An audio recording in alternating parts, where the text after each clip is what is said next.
Welcome into the MPW Digital pregame show presented by Walk-On's Sports Bistreaux. I'm Neil McCready. Today on the show, we'll get you ready for Ole Miss and Baylor in the Sugar Bowl. Having to adjust some things on the screen because for whatever reason, even though they were preset, things changed. That's okay. No big deal. Be with you for about 3 hours or so. It's time for the AllState Sugar Bowl. Number 8 Ole Miss meets number 7 Baylor in New Orleans Saturday night. The Rebels' first trip to the Sugar Bowl since January 1st, 2016, when they beat Oklahoma State. Kickoff set for 7:45 p.m., though that could be delayed if the Rose Bowl game between Utah and Ohio State runs long on Saturday afternoon. The Rebels are 10-2, having gone 6-2 in the SEC, finishing the regular season with the Thanksgiving night win over Mississippi State in Starkville. Baylor, meanwhile, 11-2 after winning the Big 12 title game against Oklahoma State earlier this month. Today on the show, we'll break down X's and O's, taking a close look at Dave Aranda's Baylor defense with MPW Digital's resident football expert Pete DeWeese. We'll talk about the SEC landscape with the next round's Ryan Brown. Jeffrey Wright of 92.9 ESPN in Memphis will join to discuss the national college football picture. And finally, Barstool Sports Ben Mintz will talk about some of the bowl games as well as his thoughts on Ole Miss's season. I will tell you that some of these interviews, well, all of these interviews were recorded before Christmas. So some of the games that have been canceled and things like that, we obviously were not aware those things were happening. So you'll have to forgive us a little bit. We apparently were not clairvoyant enough. For example, Ben and I talked about the Arizona Bowl, which was subsequently canceled. We didn't know that at the time. That was sponsored by his company, Barstool, so we talked about that a bit. So that's at the end of the show, but forgive us. One of those things, hard to predict. First, a word about Walk-Ons. Walk-Ons Sports Bistreaux puts everything they've got into bringing you game day with the taste of Louisiana. Dig into their mouth-watering Louisiana cuisine like Poboys, Gumbo, Voodoo Shrimp, plus fan favorites like juicy burgers and fresh salads. Quality, fresh ingredients you can't help but crave.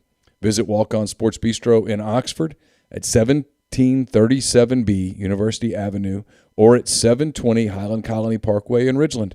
Walk-On's Sports Bistreaux, more than a restaurant. We have coverage up at rebelgrove.com, Baylor notebooks, Ole Miss notebooks, lots of stuff coming your way. All of that coverage is sponsored by the Clearwater Group. We have a lot of listeners who are either business owners or executives for a variety of different companies. Periodically, I know many of them have projects or issues being dealt with by our state legislature or one of the numerous state agencies in Jackson. But no matter what, you have to get it dealt with, and you want to make sure you get the best result possible for your business. If you need guidance for how to successfully navigate through state government, I recommend you reach out to the Clearwater Group. Clearwater Group has been working with us for years. They're in the lobbying business, and they have an exceptional reputation in this world, and that really matters. So if you need guidance on how to move forward on an issue with state government or even larger governments, local governments, I should say, you should reach out to them and get their advice.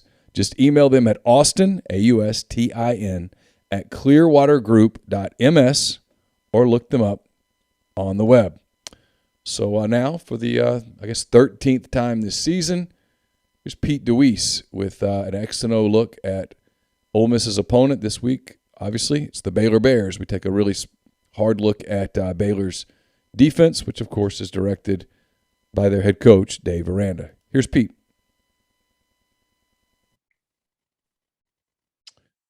Pete DeWeese, our resident MPW Digital football expert, has joined us 12 times this regular season, and now it's the postseason. It's the Sugar Bowl, Ole Miss and Baylor on New Year's night.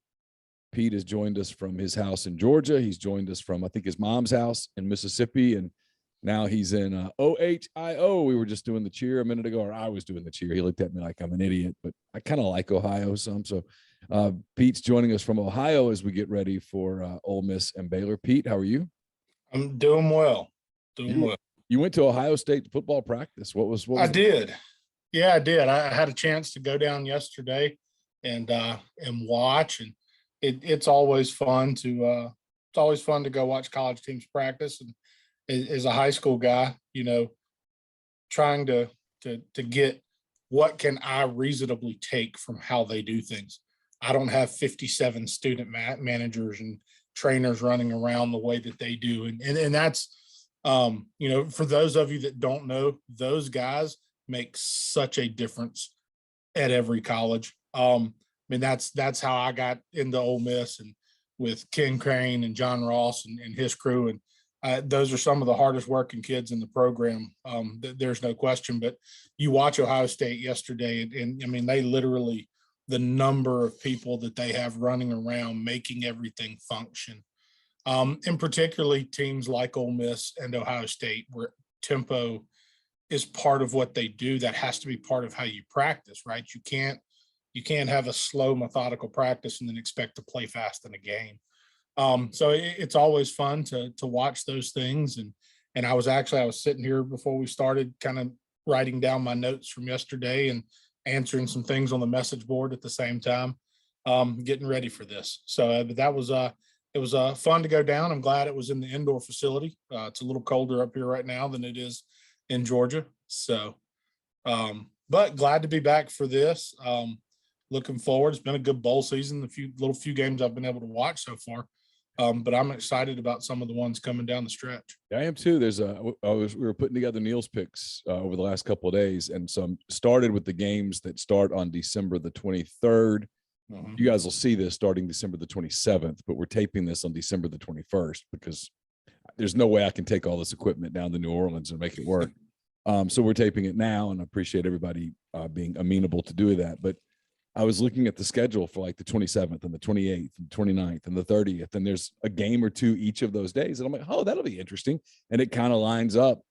And Ole Miss and Baylor is one of those games that if I didn't have any vested interest in it, if I wasn't covering it, would be one that was like, oh, of the non-playoff games, that's a really good one. But I'm curious about this, Pete.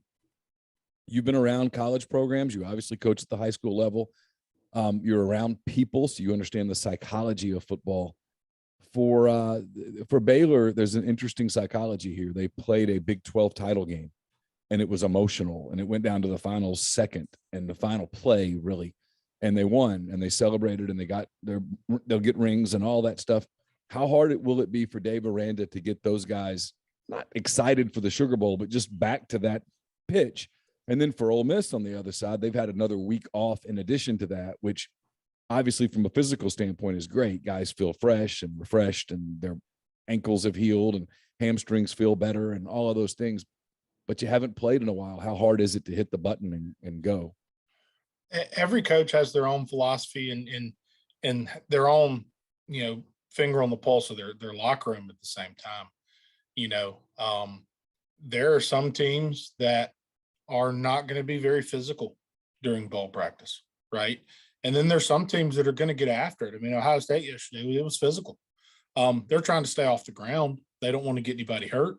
But it was they're far enough removed from when they play, they can still go get after it, And then so there's a balance to kind of knowing who your kids are, how mature your team is. The other thing is, to the advantage of Baylor, in theory, they did get the extra week of practice and the extra game, a little bit less rust, right? Where with Ole Miss, the extra week off, how much more do you need to kind of get things rolling again? I think the other thing, when you talk to guys sometimes about bowl prep, everybody talks about extra practices for young guys, and it's a real thing, right? You're getting your 3s reps and your 2s reps, and you're able to do that and not worry about the time you might be losing. So guys that during the season may have been all scout teams, you're getting your eyes back on them and you're giving them some valuable opportunity. But you don't want to push the pedal too fast and peak too early, right? So you almost, and I say, some of this was listening to Ryan Day yesterday at the end and knowing what I've heard other coaches say in the past is, when Ole Miss breaks camp in Oxford, and I don't know when that is, and they send their kids home and then they reconvene in New Orleans, you want to leave them walking, getting in their car, walking out of the facility in Oxford, healthy, focused, but also confident in the game plan. Because once you get them back in New Orleans and you reconvene there, you're going to practice again, but that is all about rust. That is all about get the kinks out, make sure we're ready to go, and make sure we're focused again. The kids, they deserve some time off for Christmas to go be with the family, but then you try to get them back in there. So I don't know if Baylor was a team that had the expectation that, hey, we win this conference game, we make the playoff, and then all of a sudden you don't, I think it looks different, right? But the fact is, their goal was probably to win that conference, and they did it. So yeah, they're riding that high with, for your Dave Aranda, the next step is, okay, we win the big bowl game, right? We continue to build, and you talk to your young guys about what the next step looks like and how that's next season.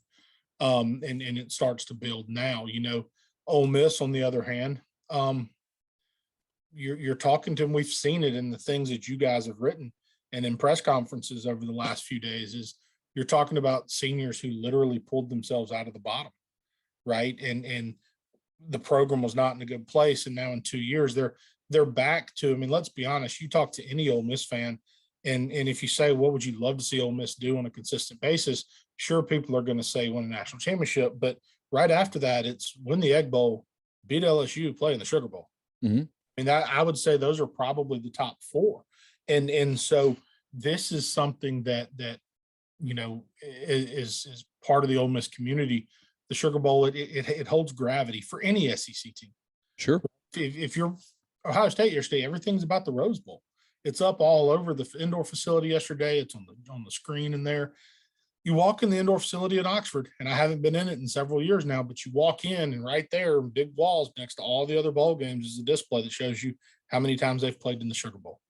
And it's always been an important bowl for the Southeastern Conference. And so I don't think there's going to be an issue as far as getting them to play at a big level. It's more about who can return from the break and be healthy and have enough gas, right? Not be for some reason worn out or banged up. All right, let's get into the matchup because it's pretty interesting. You've got Lane Kiffin and one last time Jeff Lebby in that offense against one of the brilliant defensive minds in all of football, and Dave Aranda, a guy who has always been considered an elite defensive coach. I don't think there's any question about that. And he's done obviously both of these guys have done a hell of a job at Ole Miss and Baylor respectively to have their teams in this game and in the top 10. And for both of them, probably looking at it and go, boy, we don't want to take one of these losses away, and we might be in a little different spot, but they're both in an elite spot. And the winner of this is going to finish probably 6th in the country or something like that. And with a ton of momentum going into the offseason. So how do you start to look at the matchup here? I think you're right. I think, it's one of the more compelling bowl games. You have, people think of, you think of an Dave Aranda team and you instantly think defense, and you think of Ole Miss right now and you think offense. And so aside from that matchup, though, you flip it. Baylor's been very productive on offense this year. They've had to play multiple quarterbacks, but they've been very productive. Oklahoma State was one of the hottest defenses in the country, and Baylor rolls into that conference championship game and plays really well and put some good numbers on the board against that Jim Knowles defense at Oklahoma State. And so, the flip side is you've got the Ole Miss defense who, a lot of question marks and at times in the season weren't playing well, but have really closed strong. And so there's so many things when I look at this one that I part of me wants to say, hey, the real matchup is the Ole Miss defense versus the Baylor offense. That's going to decide this game. But I don't think you can get away from just the marquee matchup of the Kiffin, Lebby, Matt Corral offense versus this Dave Aranda, Ron Roberts defense. And so I kind of thought what we would do is spend some time looking at a few different things, but I really, we're going to focus a little bit on that Aranda defense and why he gets so much credit and why he's so highly regarded in the industry. First, just kind of touch on the Baylor offense. If you haven't watched them much, they want to win with the run game and play action. Their offensive coordinator, he's an O-line guy. He was O-line guy at LSU, worked with Aranda there, left that program, ended up at BYU, was running that offense with Zach Wilson at the helm, doing some really good things. And you see blends of what he picked up along his stops.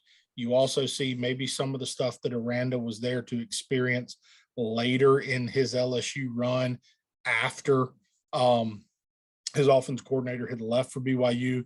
And as you get Joe Brady coming in, there's elements of that in the passing game. But ultimately, you know, they're going to play with one or two tight ends.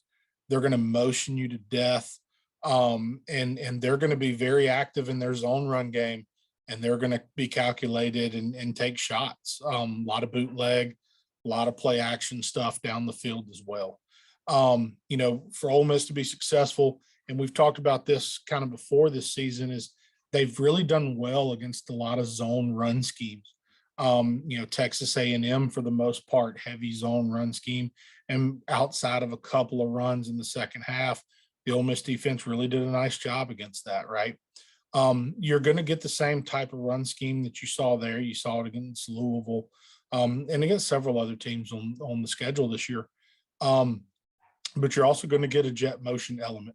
There's a lot of under center stuff for NFL fans that have watched, you know, the Rams in recent years and the stuff that they do under McVay and where they bring everybody in close and they bring a receiver in fast motion. And sometimes you're giving it and sometimes you're faking it to him to set things the other way. So Ole Miss is going to have a plan for that. I do think that from a scheme structure, what Ole Miss does, it gives you a lot of freedom where you can create force and rotate coverage and do different things to not allow yourself to get outflanked. And if they can play well at those safety positions, those overhang, Jake Springer and Tashim Johnson and those guys can play well, forcing the ball back inside. You know, there's definitely a place for success. You know, it's an offense that scored over 32 points a game. They're very efficient in their quick passing game. And one of the things that stood out to me when I looked at them was how balanced they are. You know, you're 430 yards a game, which used to be incredible offense. And nowadays, honestly, it's good, right? But you're talking about there's teams that are averaging almost 500 a game. But the balance there, 216 yards passing a game versus 214 yards rushing a game. And that doesn't mean that it's, you know, it's, hey, we're going to run every first down and then throw on second and long, run on second and short. They're diverse. What they do a good job of is when they find something that works, they're going to stay in it and they're going to try to keep you off balanced at the same time. So they do a lot of good things. I don't think it's a bad matchup for the Ole Miss defense. I think they're going to have to play well, but I certainly think there's opportunity for success there. I've seen them even fall behind a couple of times, and they stick with their plan. They don't panic. Who they are is who they are. Mm-hmm. And so yeah, you know, there certainly is a point where if you can get out, they have to deviate a little bit, but they know where their success comes from. You know, and maybe that changes some as they recruit a little bit more explosive athlete moving forward as the staff is there a little bit longer.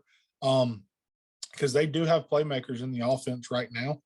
But you know, they do a good job of sticking to what they believe in, who they are, because they do think it's going to create success for them.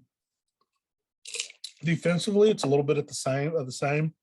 You know, Dave Aranda is a guy whose career skyrocketed, starting at small college in California and ascending pretty quickly. You know, two statesmen at the helm. He spent a year at Delta State. Ron Roberts, who's the defensive coordinator at Baylor, was the head coach for Delta State. He brings in this young linebacker coach to run the defense. He'd had, I think, 1 or 2 seasons as a coordinator prior to that at some small college ball. He brings him into the Delta. They have a great year. And after 1 year, Aranda's gone again because word is already starting to spread. And so, you know, he I don't want to say he bounces, he ascends, right? He goes from Houston and keeps moving around, lands at Wisconsin. And by the time he hits Wisconsin, that's when nationally the name starts to get thrown around, and that's the job there that gets him hired to LSU. And so, the thing about him that's kind of impressive is I reached out to a couple guys that are, I reached out to a guy that worked with Ron Roberts and spent a little bit of time with Aranda and kind of is in that coaching tree. I reached out to some other guys that have studied Aranda a lot. And I think that the common trend and the thing that they discuss is how well he's adapted and molded his scheme at each stop based on the personnel he inherits. And then he can shift his scheme as he gets in the guys that he thinks are the best going to suit the program and what they're facing year in and year out.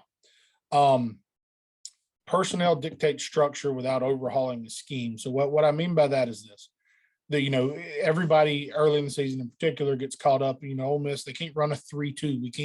We can't run a 3-2 and beat teams that are going to run it down our throat. And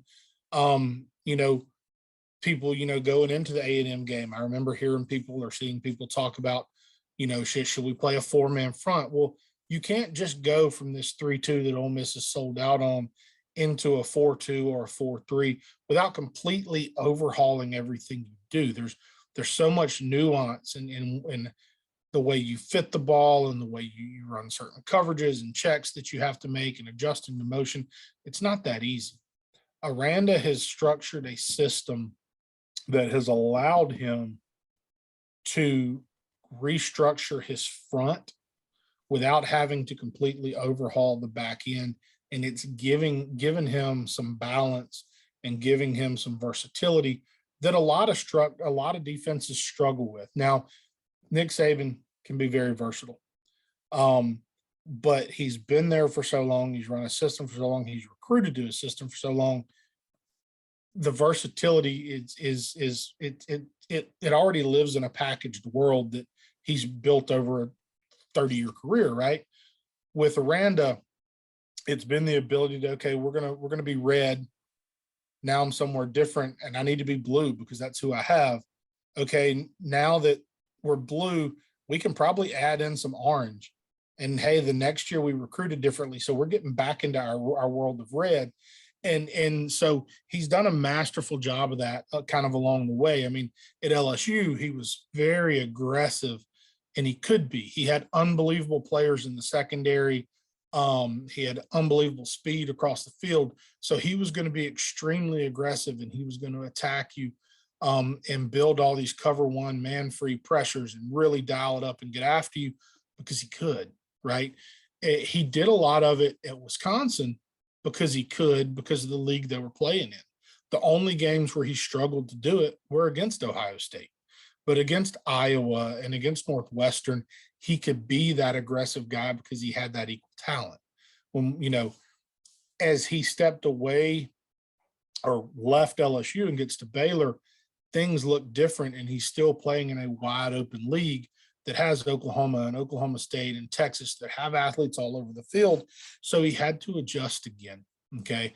And then, so that's kind of been the thing with Aranda is his ability to maintain his identity, but being able to adjust and still be effective throughout his career. Sometimes you go out and you hire a new defensive coordinator and people talk about, well, it's a transition year because we have to recruit to his talent.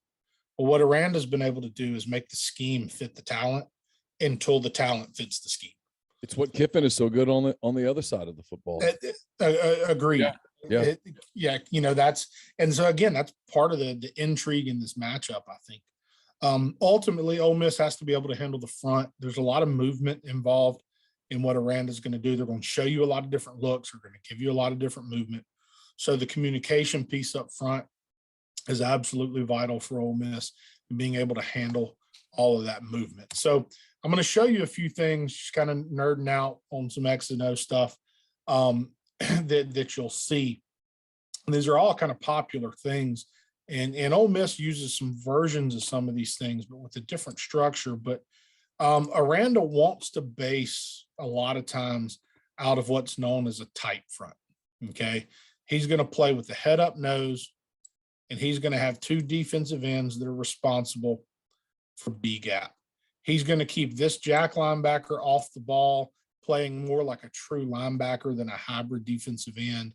He's going to have his star or his nickel playing out in space.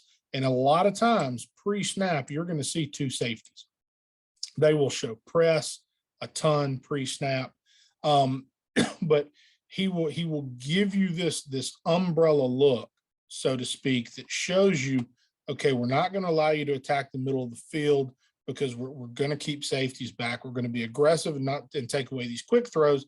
And then by playing this, what might be considered a little bit of a softer front, you're keeping bodies in position to run to the football and react and fit a lot of things. So when they play this tight front, the whole goal is to occupy. So let's say if the tailback moves this way with these ends in B gap, the nose is going to play the backside A gap.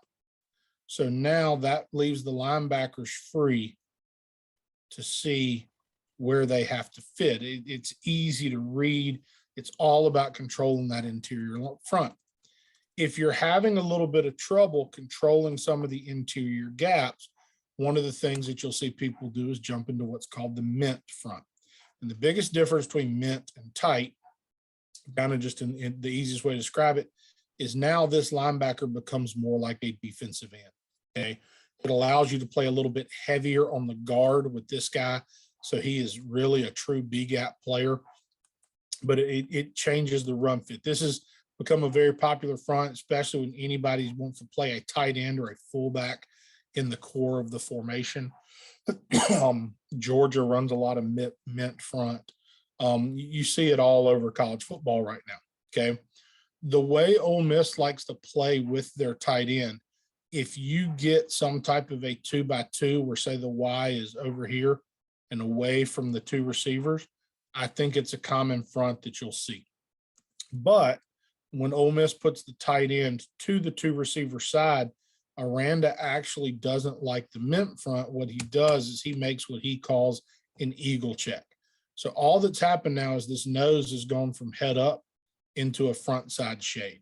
So you're declaring his gap a little bit more, but what that allows you to do. So if we're here, we're in the tight front and we get run this way, he's going to backdoor and this backer's over the top for this A gap. Okay. But if you get run this way, it can be, especially an outside run, you make it hard sometimes for this backside guy to fit over the top of things because they have a numbers advantage to the field. They can block you here. They can block you here. They can block him. And now you make it hard. If the ball hits to an outside gap, it's very, very difficult for him to get over the top of that. Okay. Once you get into the Eagles front, now you can bump these backers a little bit more so that he can be more aggressive here. He's declared his gap. So now I can cheat. And if I get flow this way, I can get over the top faster and expect him or him to now become my cutback player. So there's a lot of different things that you'll see, out of this front. If we could watch the whole game from behind the quarterback and that perspective, that's my dream, right? You would see that a lot of times if Ole Miss aligns with the back in the pistol or the back away from the tight end, okay, that you might see this. But as soon as you put that 4x1, 1, 2, 3, and 4, as soon as you put 4 guys to one side, now they'll check that eagle so they can cheat those backers a little bit more. Okay. The other thing that he'll do is with his eagle check is he'll make a fist check. So the fist puts this defensive end now in a heavy 5. So again, you change the fits a little bit. Okay. This is what an old school, it just becomes an underfront is what it was for 100 years. And anybody watching this, if they played linebacker in the 70s or 80s or 90s, there's a good chance they ran some version of under. Okay. Yeah. That's really all he's ending up in with this check. But when he gets this offset back, he really likes this look because it protects him the most against gap schemes, teams that want to run power and counter and things that Ole Miss will do some of. So I think Ole Miss will see a combination of those things. If Ole Miss gets in a situation where they're really trying to run the ball, maybe they're backed up in their own end zone, they're going in, I think you'll get some bear front out of Aranda, where he'll really tighten those ends down over the guards, really bring those backers down. When you see them playing with one linebacker, he is being ultra aggressive now to stop the run. And he's going to move and do some different things with that front to really try to penetrate. And when Ole Miss gets this look, they have to be able to win matchups on the outside to get them out of this. That, or they have to use the quarterback as a runner, which is something that we know we've seen out of the Ole Miss offense all season long. It's also one of the reasons that having those receivers healthy this game is going to be so critical, because it's the first time really since Louisville that I think all three are out there feeling good. Absolutely. And there are, there's one DB in particular in the Baylor secondary that's had a really good season. All Big 12, player plays in that star position a lot of times. So it's the safety, right? The safety. Mm-hmm. Yeah. But they're not great on the back end. They give up holes in their zones. They'll lose guys in man. Sometimes just they get outmatched. And so there's times, to attack. Be curious to see, from a health standpoint, Baylor, like I said, they've spent a ton of time playing with 3 down linemen. But one of the things that Aranda was really known for as he got to Wisconsin was he started playing a ton of what he called peso. Okay. Now, when we're playing these bear fronts and these tight fronts and mint fronts, you need big bodies on the interior that control interior gaps. When he got to Wisconsin, they didn't have many of those. They had one that he could play at nose. And then they had these ends that were they weren't quite athletic enough to play outside, not quite big enough to be a true end or be a true nose. So he would basically play with 2 down linemen, and then he would play with 2 stand-up defensive ends. And these guys, very versatile. This is where when he first, when he's there in Wisconsin, and you've got the younger Watt brother playing in this position, he would really he'd back him off the ball, bring him from depth. He would put him at end and run stunts with him, but he'd also just stand him up in this peso front and let him go. And you really started to see a ton of success. So I wouldn't be surprised to see some of this in passing situations, but I really think with the way that Ole Miss does try to run the football, I think we're going to see a lot of the tight front and a lot of the mint front until he feels like he has to jump into the bear to stop it. Okay. One of the things to understand about the defensive front play is everything you do in the front has to be married to what you do on the back end. There are coverages I can run out of peso or out of mint that I can't run out of bear, because this guy is typically involved in the rush now, which means I only get one underneath linebacker. So it limits my coverage options unless I want to drop him or drop one of these other guys out. Okay. So there's a marriage between what I'm doing with my front 7 or front 6 and what I'm doing with my guys on the back end. Some of the things that I think we'll see out of Ole Miss, okay, is they do a lot of different things, and you'll see this is from this year. This is in the Texas game, I believe. Okay, and you'll see here one of the best uniforms in football right here. I could just it's a great. This road white is just fantastic. I love it. Absolutely a great one. So here you see this is a version of the peso front. Okay, they're in the 2 down linemen right here, the 2 stand-up ends. This is a 3rd and 14. So you are looking heavy pass rush right here. Okay, they're going to get into a version of cover 3, and this is some of the things that I want to see if Ole Miss takes advantage of. So I mentioned earlier they will play a ton of press. Okay. There's a couple of different techniques that you'll see, and there's things you can take advantage of with each one. All right. One is if it's true man-to-man, you're looking at a guy that's going to play a lot of inside leverage. And if a receiver outside releases, the defensive back is going to outside release, turn his hips with him, and play a man technique. But when they play their press quarters and their press cover 3, you will see them play a bail technique. So watch here watch the technique of this DB, that as the receiver releases off the ball, he's going to swing his back foot here, his inside foot back, and open his hips to the quarterback. So he's playing zone with his eyes on the quarterback, and he's trying to feel this receiver, okay, with his inside hand and just with just, you know, that kind of sixth sense as you get into your bail. All right. So I'm going to run this a little bit and show you what it looks like. So right here, the quarterback can pretty much guess that we're getting cover 3 right here. And the reason I say that is you see this safety, how he is starting to walk himself down. Okay. He's not going to walk himself down like that unless it's cover 3 or it's some version of man-to-man. Well, I know it's not man-to-man over here because look at how everybody else is lined up. If it were man-to-man, somebody's going to be pressing this guy, and the corner and this safety are now going to play some type of a check to account for the other two. And he can already read this guy right here, just body language. He can tell he's coming. So he's obviously not 3-on-3 on the zone here. So exactly. So we should know right now as that safety walks down, body language, okay, here comes my field pressure. Okay. So now one or two things is going to happen in this scenario. If they're playing man-to-man, he's going to rotate here free, and it's going to be true man. They're showing me zone on this side. So he's still likely to rotate to the middle of the field. He's going to bail out. He's going to be the flat player. He's going to buzz to the curl. Somebody's going to bail out here to match number 4 or 2 weak, which would be the running back there. Okay. So backside, they're either going to play that bail zone technique or they're going to play the hard man technique. Okay. Watch the bail technique by the corner. That's what I really kind of want to highlight right here.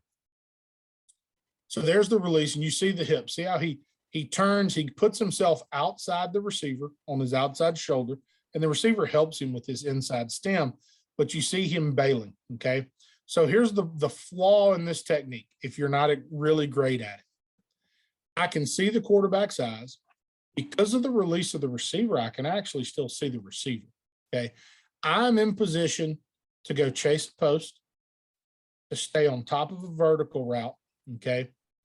And I'm in position, if he crosses face, to drive a dig route. I may be behind it, but that's why I need this guy underneath me to give me a chance to drive the route. But so if his hip is at this hip angle, where his hips are now facing right here, what route side space can he not defend? Anything to the outside. Because for him to defend anything thrown outside, he is going to have to turn his hips and fully rotate. So if this receiver stops or runs a comeback or runs an out route, it's very difficult to defend playing this type of bail technique. So right here, I'm going to run this from the top. But in this case, right, Baylor doesn't mind that because it's 3rd and 14. They don't. The depth for Texas doesn't get them the first down. But you can see the route here. He can't defend it. If it's 3rd and 10, that's an easy completion for a first down. For sure. Yeah. Yeah. Right. So you can attack this leverage. Now, the flip side of that is, and we've seen this type of bunch formation at Ole Miss. It's one of the reasons that I included this particular clip. I'm able to show the bell technique, but down here working against this 3 buzz, you can see there comes the pressure from the field. And when I'll show you from the end zone what they do here, okay, but you can see that Texas is able to attack now, and look at the hole created. That's the one I keep seeing. If you have a quarterback in the middle of the field, he's got to play right here. He's got a really good play. So I think bunch sets give you a chance to, one, maybe predetermine some coverage. I think if they give you the zone, it opens things up, but it's also going to do a lot, I think, to show you what you're getting on the backside and how you can attack that one-on-one matchup. So I think that's something to look for. Now, this is a pressure that I think they really like. Okay. So this is same play, different. It's the same play, different angle. Okay. Yeah. So this is simulated pressure. Is what people call it. Okay. They're showing you pressure to this side. they want you to set your protection to that side, okay? When the ball is snapped, they are going to bail these two defenders out, and they're going to bring pressure from the opposite side, but they're really not bringing more than 4. So they're going to put this guy outside. He's going to try to run right through this gap and pick the guard.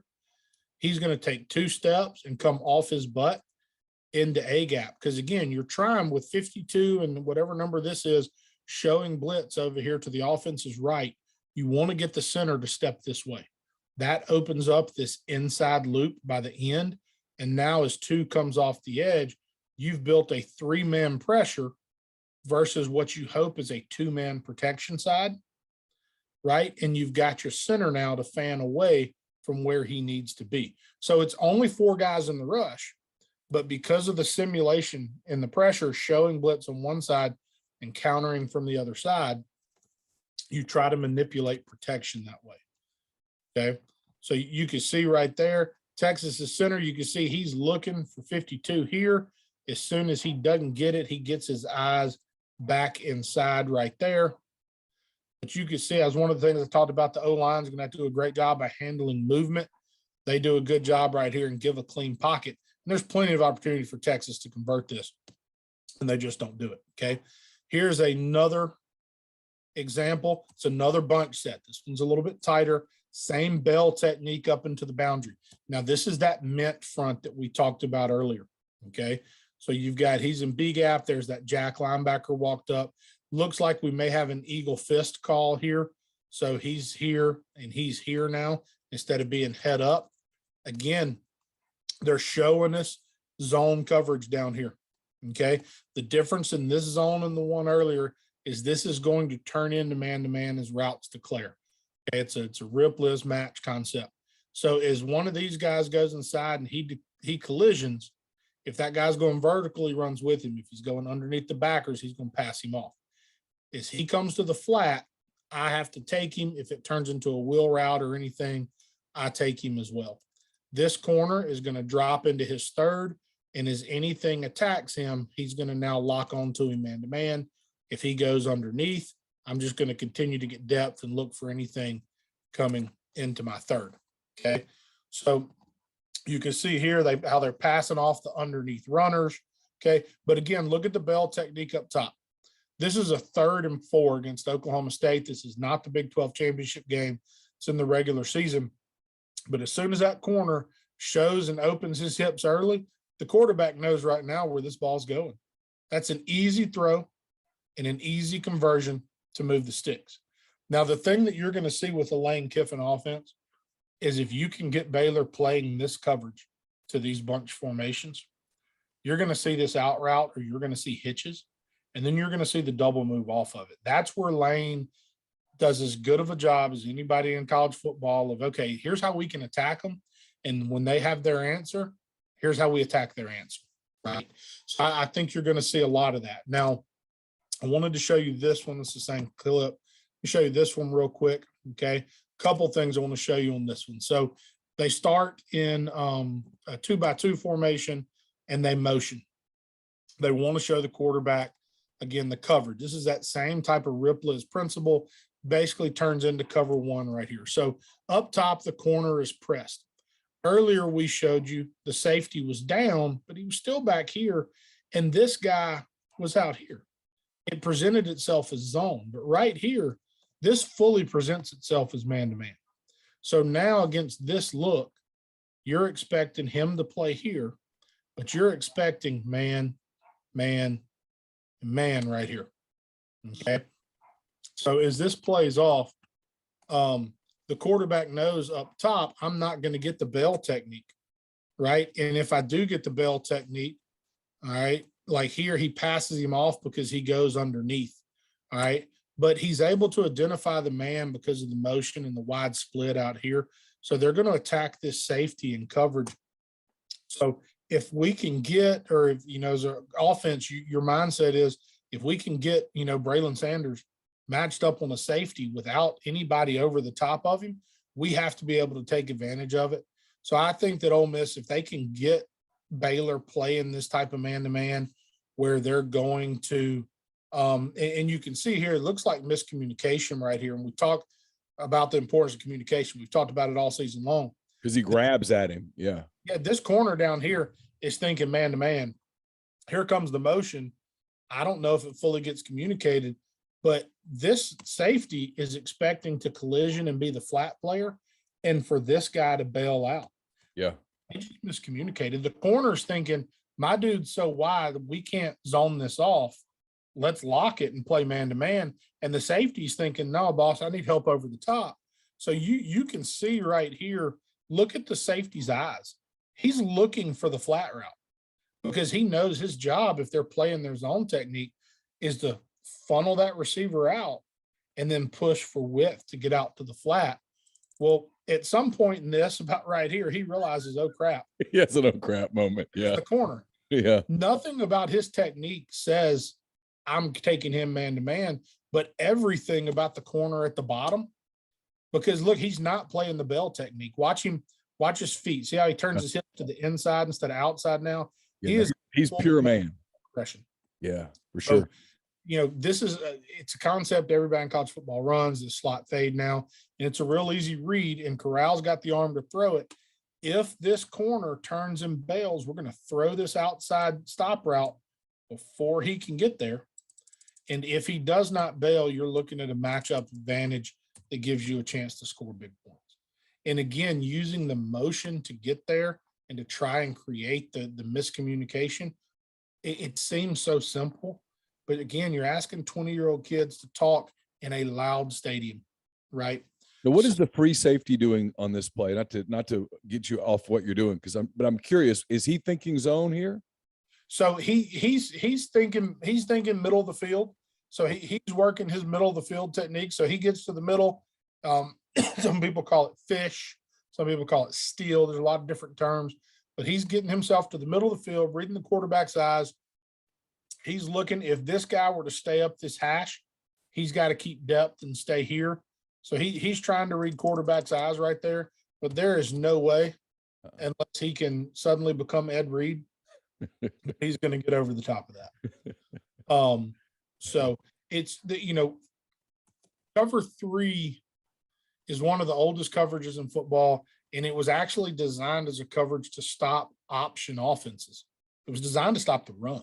It gave you an extra guy to defend the pitch. And it found its place even as passing offenses until teams started attacking it vertically like you see right here. And so you have to be smart about how you play your cover 3, and there's some nuances, how different teams do it and how they try to hide it and mask it. And right here, it's the miscommunication factor, plain and simple, that just gets Baylor thrown off. Okay. One of the things that I expect to see a lot out of Ole Miss, they do it. They've done it all season long. They've done it since Levy and Kiffin got there together. It's a big part of their tempo stuff that they do. But you saw it a lot in the Mississippi State game. I think for the same reasons I think we'll see it against Baylor is they do a lot of what's called FIB, or formation into the boundary. Okay. People talk about burying the formation into the boundary. So if you look at this, most of the time when a team's going to be in a trip set like this, you're going to see those guys to the field and creating all this space. Well, what teams like to do against Baylor is they put them into the boundary. Go back and watch the Big 12 championship game. Very first snap of the game, Oklahoma State trips into the boundary. It's something you see a lot because one thing it limits Aranda's checks and what they're going to do coverage-wise. You can make things a little bit predictable for the quarterback. The defense has to make a decision right here. Okay. They can play cover 3, get him to the middle of the field, and leave this guy on an island and struggle to give him any underneath help. They can play him here to help fit the run game, but now he's on an island with anything over the top. So you worry about that. If you don't match the numbers into the boundary and you don't add these extra defenders, you really open up screen game here for easy yards. So building that math equation and trying to win the math, right, is always such a big thing. And when you bury the formation into the boundary, I think you simplify some things a little bit and you make them a little bit more predictable. So like right here, you know, you see this is just an RPO that Oklahoma runs. And right here, the receiver wins. And for whatever reason, I don't know if he feels the pressure off the backside, but for whatever reason, he doesn't throw it and he pulls to run it. And I think he's worried about this safety taking the head off right there, which is understandable. Again, this goes back to the Ole Miss. If they'll hit this once or twice, you open up that sluggo now, those double moves that Kiffin loves to use in games, especially off of tempo, to take advantage of things. Okay. And Ole Miss has a quarterback who can do what this is Williams, I think. Well, yes. What Williams is going to do right here, which is run the football. 100% they do. Okay. So show it to you from the end zone look. Okay. The other thing about this is you look at it, you know, if Ole Miss wants to just run their zone game, which they run so much of with the back here, and they want to RPO off of it, they have the ability to account for everybody pre-snap. Now, what Baylor is going to do is add somebody to the count that they hope you don't account for. But everything you want. The other thing, right, is we've seen Ole Miss so many times this season take Ely or whoever the back is and lead him here and then run quarterback draw. Well, Baylor's answer to that is going to be to move defensive linemen and try to create stunts that close those gaps off, okay. Right? Yep. But Ole Miss is going to present them with formations that forces them to do that. You can see right here how they're going to slant this 3 technique, and it's all about closing that A gap off because they know that this guy can't be asked to cover this gap and this gap easily. So they move the D lineman right there. He crosses face because if this ball gets here into B gap, in theory, he gets help from there. So there's going to be a lot of that front movement. But if I'm Ole Miss right now, I'm looking at this, you know, one of the things we've seen Ole Miss do is run what's called power read, where they've done a couple ways, but they'll run toss with the back and they will block here, pull a guy there, and you read this defender. Well, right here against this structure, there's a safety that we can't see out here. If this guy flies to the back, you're looking at the quarterback keeping it for an explosive run. And if he flies to the quarterback, you pitch it, and you've got a guy one-on-one now with the safety in space. So outside of the advantage I think Ole Miss can gain in the passing game and the RPO game, I think there's run game advantage to Ole Miss putting the formation into the boundary. Okay. Here's another look at it. Here's not the same 3 wide, but they put the tight end and the 2 receivers. It still forces the same kind of issues because what you lack right now, if you're Baylor, is if you're going to commit to putting him down in the box, you're really putting this guy on an island. And if you have good receiver play, which when healthy, Ole Miss does, you can create issues. So what they're going to do is they're going to put the formation into the boundary, and then they're going to run it back to the field. And it's not a great fit by Baylor. This was the first offensive play the first time Oklahoma State played Baylor this year. But they run it back into the field, and you can see there's just no secondary support there. The corner gets himself out leveraged a little bit, and they open the game with an explosive run. Here's another example where they put the formation into the boundary. This is the second play of that same game. Okay, they put the bunch into the boundary again, put the receiver out wide, and they're actually going to run bootleg right here. Okay, they're going to motion it, which is, again, something we've seen a lot of Ole Miss do, motion that guy across. They're going to show some action right there and get into the bootleg. And it goes back. This is the same bell technique I showed you earlier. Yep. I was just looking at it. Yep. That's it. Here's the comeback route off the boot. Boom. He can't defend it. If the receiver runs a disciplined route and his weight stays over his toes, it is so hard on that corner. It's a reason it's such a high paid position in the NFL, because to be elite at it with guys that can really do, crazy athletic things with their body. I mean, It's hard to play these types of techniques. Okay, here's show you that one from the end zone. So here's that mint front. Okay, so there's the jack. You're getting 4 eye. I've got it mislabeled as eagle, and it's not. He's head up. He's B gap. Okay, so here's our star. Here's the corner safety. Another safety that we can't see right here.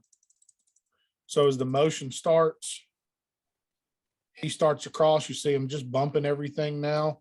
Boom, he comes back across in front now. They're just using the motion as a decoy, and they're able to get out. They do a good job of keeping safeties over the top of things. You can see number 4, he doesn't get his eyes buried in the backfield.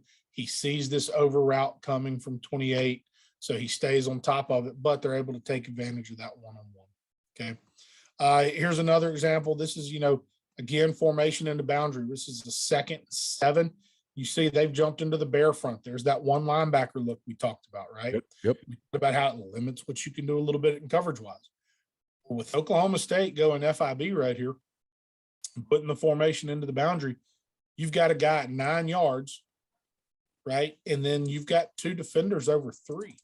So Oklahoma State, again, an easy RPO. They're going to throw a fast screen out here to the number 1 receiver. So we're going to probably block here and here. And now we're going to work off their blocks and look for green grass. And there it is. And you see here, he chooses to hand it off. And it's, it's a decent gain. I mean, they gained 3-4 yards, right? But he probably did it because he didn't like the press look out here. But if he can complete that ball right there. Oh, yeah, he's got room. But you're trusting your guys to make a block. You're trusting your guy to make a block. It's a pick 6. It's a big play, right? You miss the block. It's got a chance to be a big play either way, right? You miss the block, sure. It's a skill shot or a pick 6. You execute. You've got a guy one-on-one with that safety now with the chance to go out, run him, and get to the house. So, you look up top, you see him, they're playing the play. He gets this outside release. He plays his bell technique, but again, you bury that formation. They hop into the front. You make the coverage a little bit predictable. Start to get things that you want. Okay. Here's another example of, again, it's Oklahoma burying the formation into the boundary again. They're actually going to run a reverse, but again, it's all about this space. There's just so much to be found right there. And so much that you can do. One of the things earlier, and they choose to do it with the reverse right here. And again, it's because find the void, right? Find the void in the defense. There it is. So how can we attack it?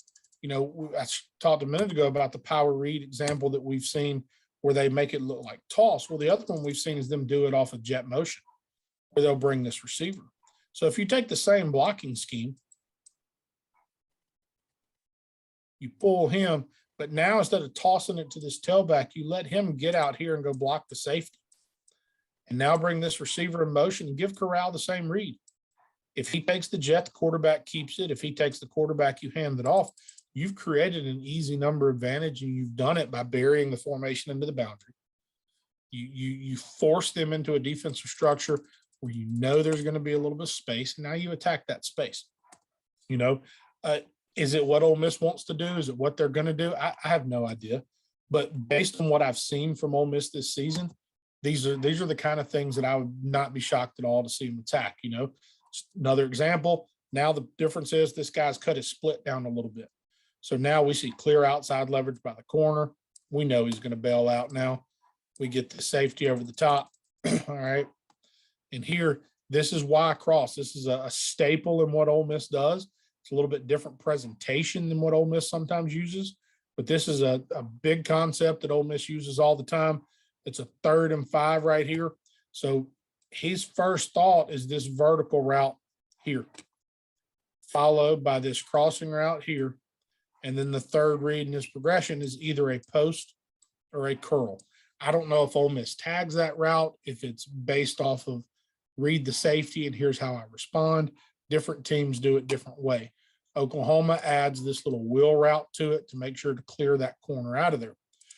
So what the safeties or quarterback's going to see right here, this vertical is probably off the page because he's getting bracketed by the corner and the safety. So there's the safety getting depth, corners on the outside, the verticals off the page. These guys have started to drop out. They're getting underneath this crossing route. So he's going to get back. He's going to, when he hits the top of his drop, he's going to reset and look for the crosser. It's not there. He's going to reset a second time, and he's going to go find that curl window that wheel route has helped open up. So quarterback's feet are a little bit off right here. So boom, top of the drop. It's not there. Reset. Look for my crosser. It's not there. Reset again. There's the curl, wide open for a first down. Break a tackle right there. You get an explosive play. Mm-hmm. From the end zone, look here, play action. Ole Miss loves doing it off play action. He's reading, can I throw that vertical? It's not there. Reset, look at my crossing route. There's a guy underneath it. It's not there. Reset again. Boom. Easy read, easy throw and catch. I think Ole Miss is going to run the Y-cross concept 5 times in this game. They do it almost every game, so it's not like some bold prediction from me. Okay. I think Ole Miss can run the ball on this defense. I'm just going to show you this from the end zone real quick. So, they get into a little bit of an under front here, or an even front. Okay.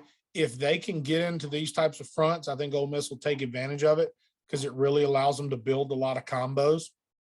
The more that Baylor wants to play in the tight front and the mint front that we talked about earlier, I think you see the ball sprinkled on the edge. They get them into these 4-man fronts. I think they'll like their combos, and I think we'll really see Ole Miss try to attack in the run game. So who is Williams' read here? Right here, this one is probably this is crashing on him. Is he reading 8? So this is, let me go back to the wide. I'm sorry. this is fascinating to me. No, you're good. So right here, it's not an RPO because all the receivers are clearly blocking right here. So typically what they're trying to do, this would be a split zone. So the question is, it's one of 2 things. In a split zone, you're bringing him across, and he's going to block the first thing outside the tackle. Okay. The other would be a load, where he's going to go around and look for the first secondary defender. So if it's a load, he's reading this end. Okay. If it's not a load, there is no read. He's trying to make it look like one. Okay. What I guess right here is it's fully a split zone. It's a straight up handoff, and there's no actual read. Gotcha. Okay. So it was about getting kind of that H back over there. And he's the key player. Yep. So but that does lead me to kind of my next point is, we've seen Ole Miss as an RPO team this year.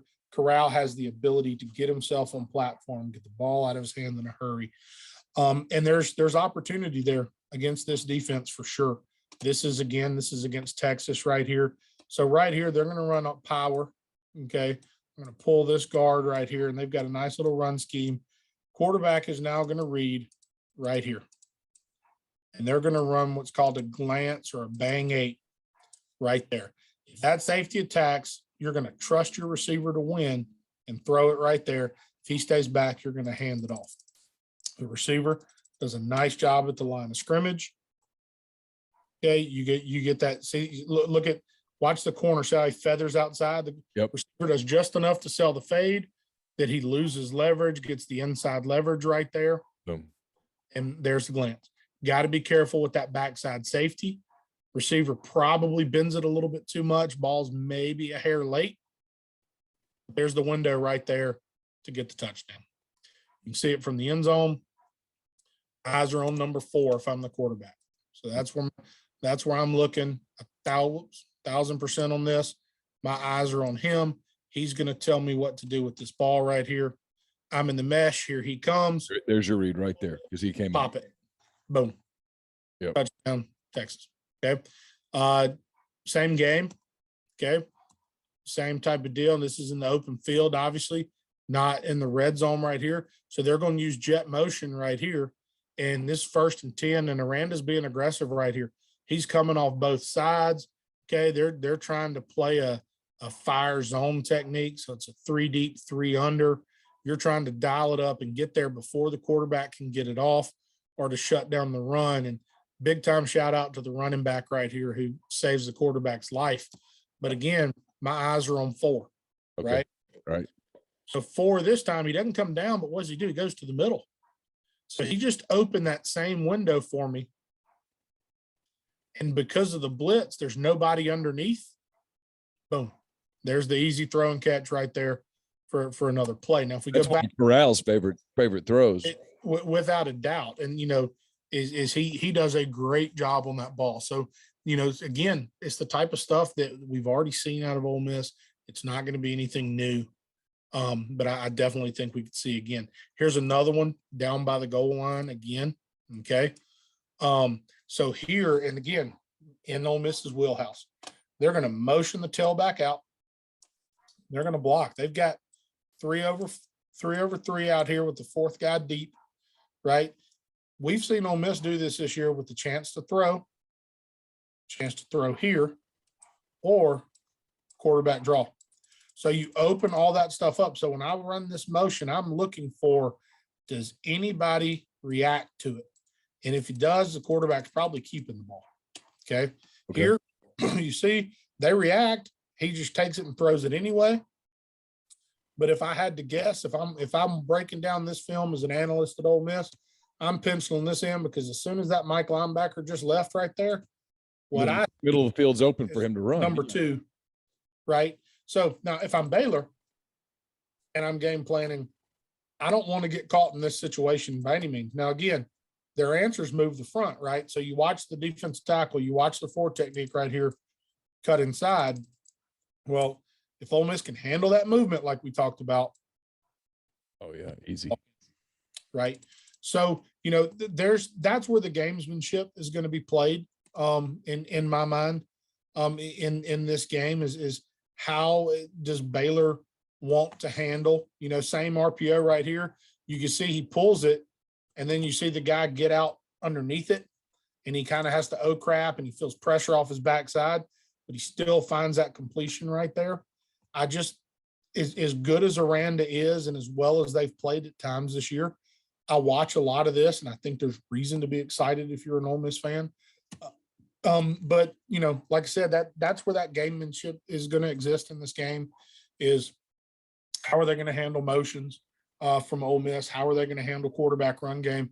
And in all honesty, you get the vibe listening to press reports and interviews that Corral's all in, right? Coach, let's go. If this needs to be the Tennessee game again, let's do it. Like that is the vibe you get from that kid. And that's why, as a coach, God, I want that kid, right? Not just because of how he plays, but that mentality.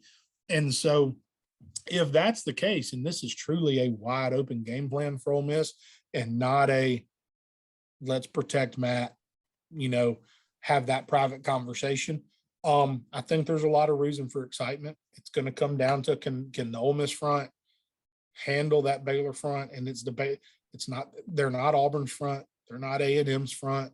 They're talented. They have a great coach. They're going to be schemed up, and they've had a ton of time to prepare for this Ole Miss offense, and they're going to be dialed in on some things.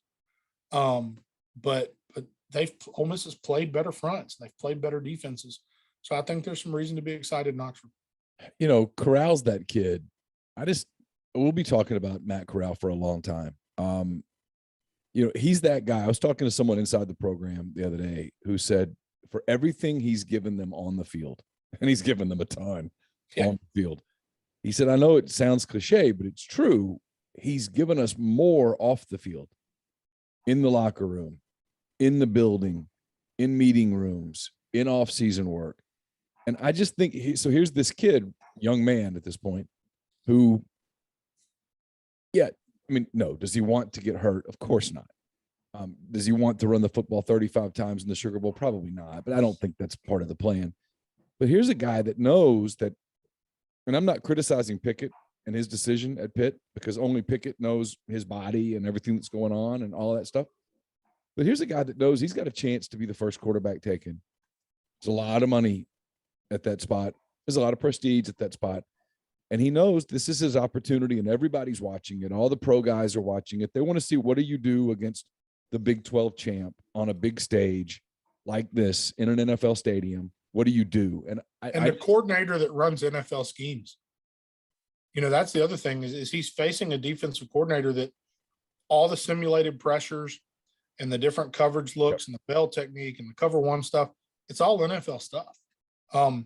Yeah, I know exactly what you're saying. You know, whether it's Pittsburgh or Detroit or whoever it is, he's trying to show that, no, I'm ready to come in and play. I'm ready to handle it. And I think he is. And I just think he's going to have a big game. I really do. I've gotten that feeling the same way you have. And then I think he is also smart enough to know and intuitive enough to know that there's some legacy here. And his legacy, they could lose 45-7 and his legacy remains great. But they go win this game 41-24, 40, something like that, where he's the MVP of this game and he's holding a couple of trophies at the end of it. There aren't too many people who've walked through that building over the course of 100 and whatever years it is, who would have a greater legacy than Matt Corral. And certainly in the modern era, meaning everything post Archie Manning. I mean, you're talking like Eli and him. Yeah, I mean, that's about it. I agree completely. I mean, I think that, you know, if they win this game, he cements himself and his place in that program and in history. And you know, I think that's important to him. I really do. I think once he made the decision to stay, you know, I think that was such a big thing. When I was having a talk with, you know, our head coach last night, and I was talking about the get real meetings that it was either you or Chase had referenced in an article earlier this week that the players had started to host. You know, we were having the conversation of, can we just lock our kids in a room and let them do that without supervision? Because I don't know if we're at that level of maturity, but you watch the way they didn't either, by the way, going into it. They weren't sure that, is this going to backfire or is this for sure? Work? Yeah. I didn't mean to interrupt you. Go ahead. No, but you look now and you look at it the way two is at the mic, and you look at Sam Williams and all these other guys and the way that they handle themselves and the way they respond to questions, both about the team, but the way that they inject the team into questions that aren't about the team. Culture is such an important piece of success at any level. And it's both an overused term and somehow an undervalued term at the same time. And so that speaks to you know, to what's going on in this program.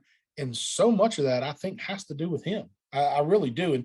And there's other guys. I mean, you know, Momo Sonogo is leaving and going to Louisville, and wish him the best. But I think anybody coming out of the Matt Luke era knows that he probably played a role in the foundation of what this culture is, because that just seems to be who he has always been. And so I think that, you know, the guard will change, and everybody, obviously the talk has been quarterback play and who's going to be next at Ole Miss and what's going to happen and at that position. You know, the changing of the guard is going to be big in a lot of different ways. And it doesn't matter who the quarterback is next year. They're not going to be two on the field or off, and filling those shoes. You know, the hope is now that there's enough guys left in the locker room that have experienced this that can carry it over. And that's going to be interesting to see moving forward for this program. Speaking of, that'll probably be the next time I try to rope you into one of these, is when they do name an offensive coordinator. I would love to give you a little while and then sit down and say, what does this guy do? Whether how different is it? Because it certainly sounds like Kiffin is interested in staying somewhere within the same branches of the tree of what he did with Jeff Lebby, because it worked. And for sure, if it works, you don't scrap it. You don't do something completely different if you can help it. Yeah, it certainly seems, I mean, and you've heard more than I have. It certainly seems he wants to stay in that. You know, the trick is, and I posted something about this in the message board a few minutes ago before we started. There is a difference in the true Baylor stuff and what Ole Miss is doing now. And Lebby was able to take what Kiffin wanted and apply it and make it work. And that was his role, right?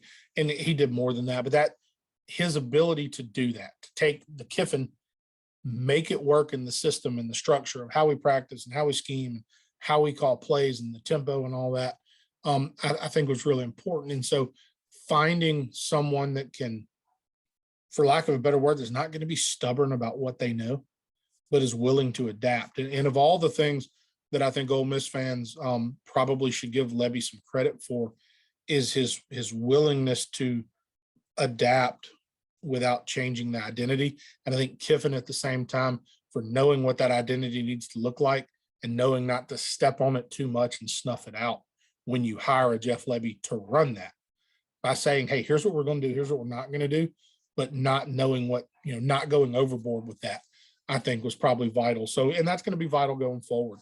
But yeah, I look forward to seeing who that hire is, and certainly be glad to get together and talk about it.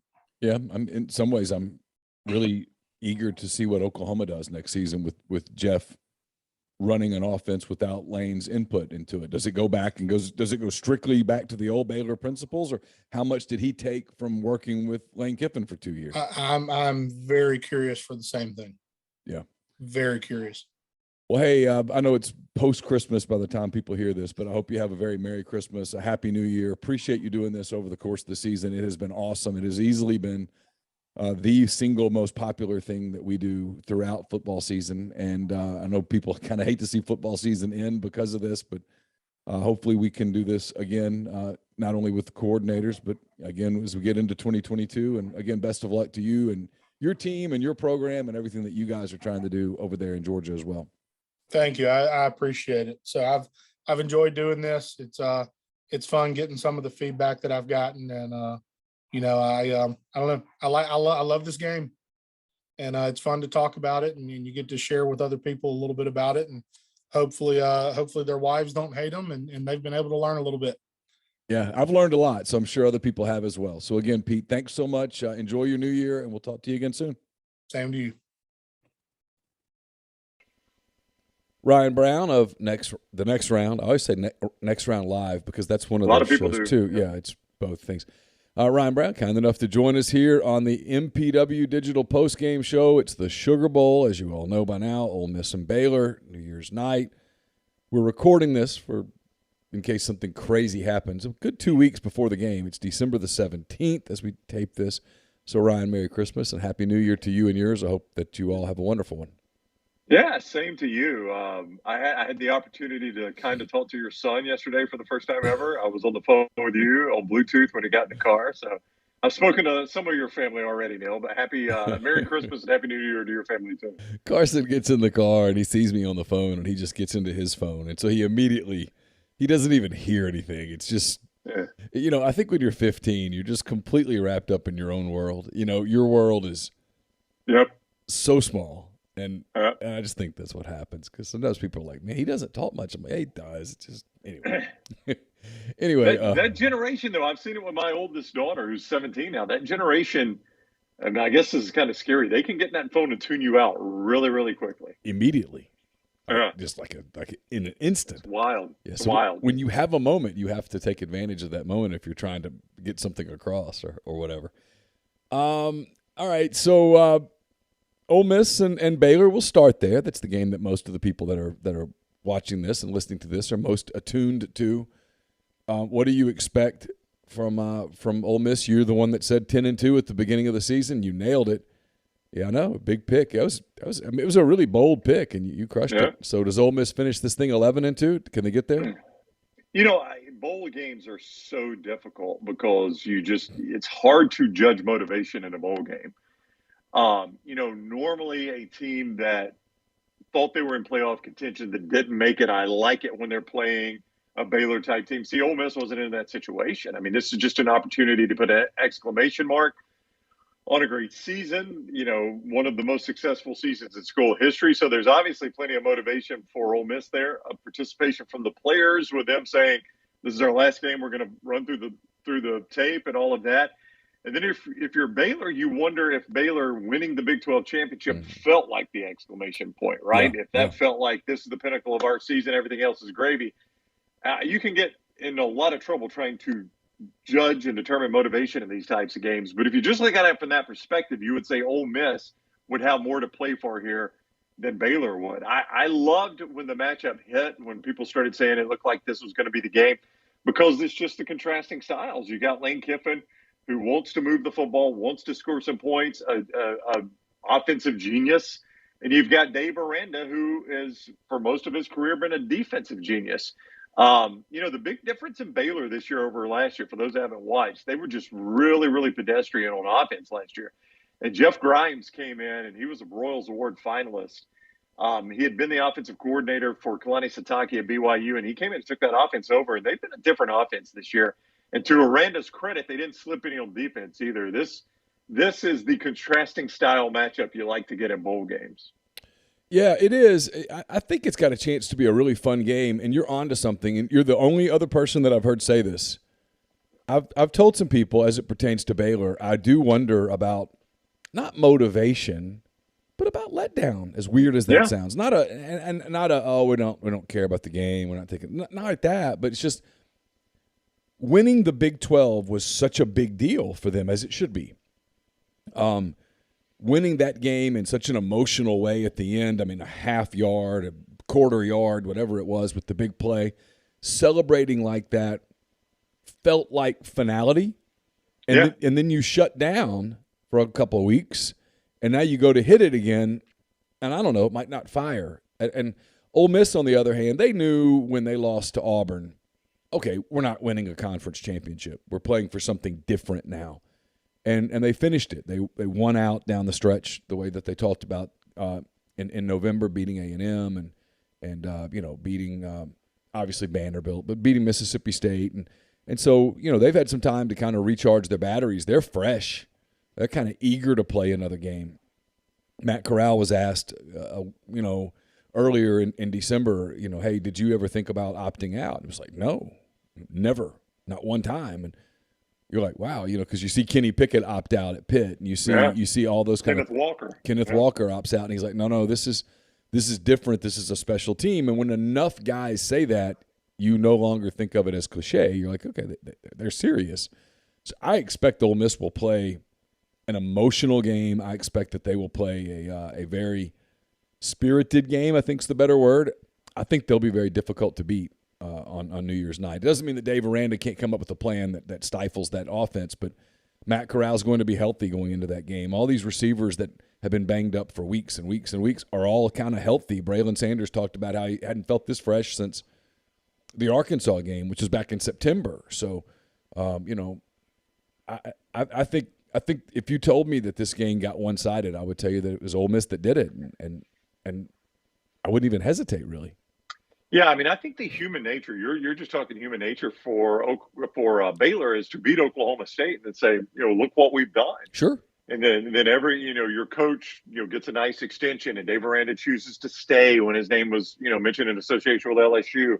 I'm not saying he was offered that job, but you see what I'm saying. And, you go around campus, everybody tells you how great you are, and it's easy. I mean, human nature is a tough thing to defeat, and the human nature is to kind of step back and look at what you've accomplished. And I think Ole Miss has an advantage there. That's not an X's and O's advantage. It's an intangible advantage, but I do think it's an advantage they have. And that's why I kind of like them in this situation. And, I'm assuming with Jeff Lebby gone, Lane is your full-time play caller, and I always like Lane calling plays. I know Lebby will call the plays in the Sugar Bowl. Okay, is he now? Okay, yeah. My apologies. Mm-hmm. All right.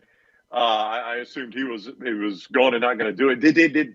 Is it believed he called 100% of the plays? I mean, is that what we're led to believe there? Not 100%, but I would guess at least 80%, and probably closer to 90, and maybe even above that. I mean, I think Lane would see things and go, "Hey, we ought to run this here," and that's what they would do. But no, it was Lebby's offense. It was Lebby's tempo. It was Lebby's pace. It was Lebby's plan. All that stuff. Jeff Lebby leaving is a loss, but you've seen this over time. I mean, if you run an SEC program and you do it well, or you produce good results, people are going to come take your coaches. And Jeff went to Oklahoma; it's his alma mater, all that stuff. So it's not shocking that he left Ole Miss for Oklahoma. And I mean, there are people. No, not at all. There are people that have tried to do the well. It's a lateral move. Look, I get what people are saying. I mean, Ole Miss right now, today, this season, is in better shape than Oklahoma. But Oklahoma's a big-time blue blood program. I mean, it's still an opportunity to go be the offensive coordinator out from under Lane Kiffin's shadow at Oklahoma, which just coincidentally is his alma mater, and is paying him $2 million. It's a pretty big step. No, it's a huge step. I mean, nobody blames him for doing that. It's just interesting. Lane was so good at calling plays at Alabama. He's got such a feel for it and a talent for it. You always wonder how much of it these guys actually hand off. And I'll give you a good example. The reports here in this state as we speak is that Auburn's hiring Austin Davis as offensive coordinator. He's never called plays in his life. And he's coming from Seattle. And Brian Harsin is reportedly going to take the play calling back over. Mike Bobo had the play calling. And you just always wonder. And now Auburn has been down this road before with Gus Malzahn, who, depending on what day it was, sometimes was the play caller or not the play caller. And Gus never could figure it out. But I always said, with Gus Malzahn, you hired him because he was such a good offensive coordinator for basically the 2010 Auburn Tigers with Cam Newton. That's why you hired the guy. So the one thing I don't want you to do is give up the play calling, but I understand from the coaches too, Neil, because there's so much that goes on as a head coach. You start thinking about head coaches that have been successful offensive play callers and successful head coaches at the same time. That's a pretty short list. Most of the time, it's a detriment for the coach to have to call plays, even though they're so talented at doing it. Lane did it 1 year at FAU. So he had Kendall Briles was his offensive coordinator 1 year, and I think Kendall called the plays. And then Lane called the plays. And then I think Charlie Weiss Jr. called the plays. Yep, he did. Yep. He's in South Florida now, Charlie Weiss Jr. I remember when Lane hired him, people talked about what an amazing offensive mind he is, Charlie Weiss Jr. I mean, his dad obviously was a good one, but, I mean, it's a talent. It is a talent. There's a rhythm that goes with it. Mm-hmm. It's just so fun to watch when a guy like a Steve Sarkisian or Lane Kiffin is in a rhythm of calling plays. And so a lot of what, even though Alabama won the SEC championship and is a one-loss team and the number one seed in the playoffs, it's what a lot of people hated about this Alabama offense this year is there never felt like there was the rhythm like the Steve Sarkisian offense had. Remind me to get back to Alabama in a minute because we're going to go there, Alabama and Georgia, and I'm really curious. The story of Alabama football remains just it's remarkable, really, because they were last time you and I talked, people were ready to leave them for dead, and frankly, through three quarters against Auburn, they were left for dead, and so no doubt.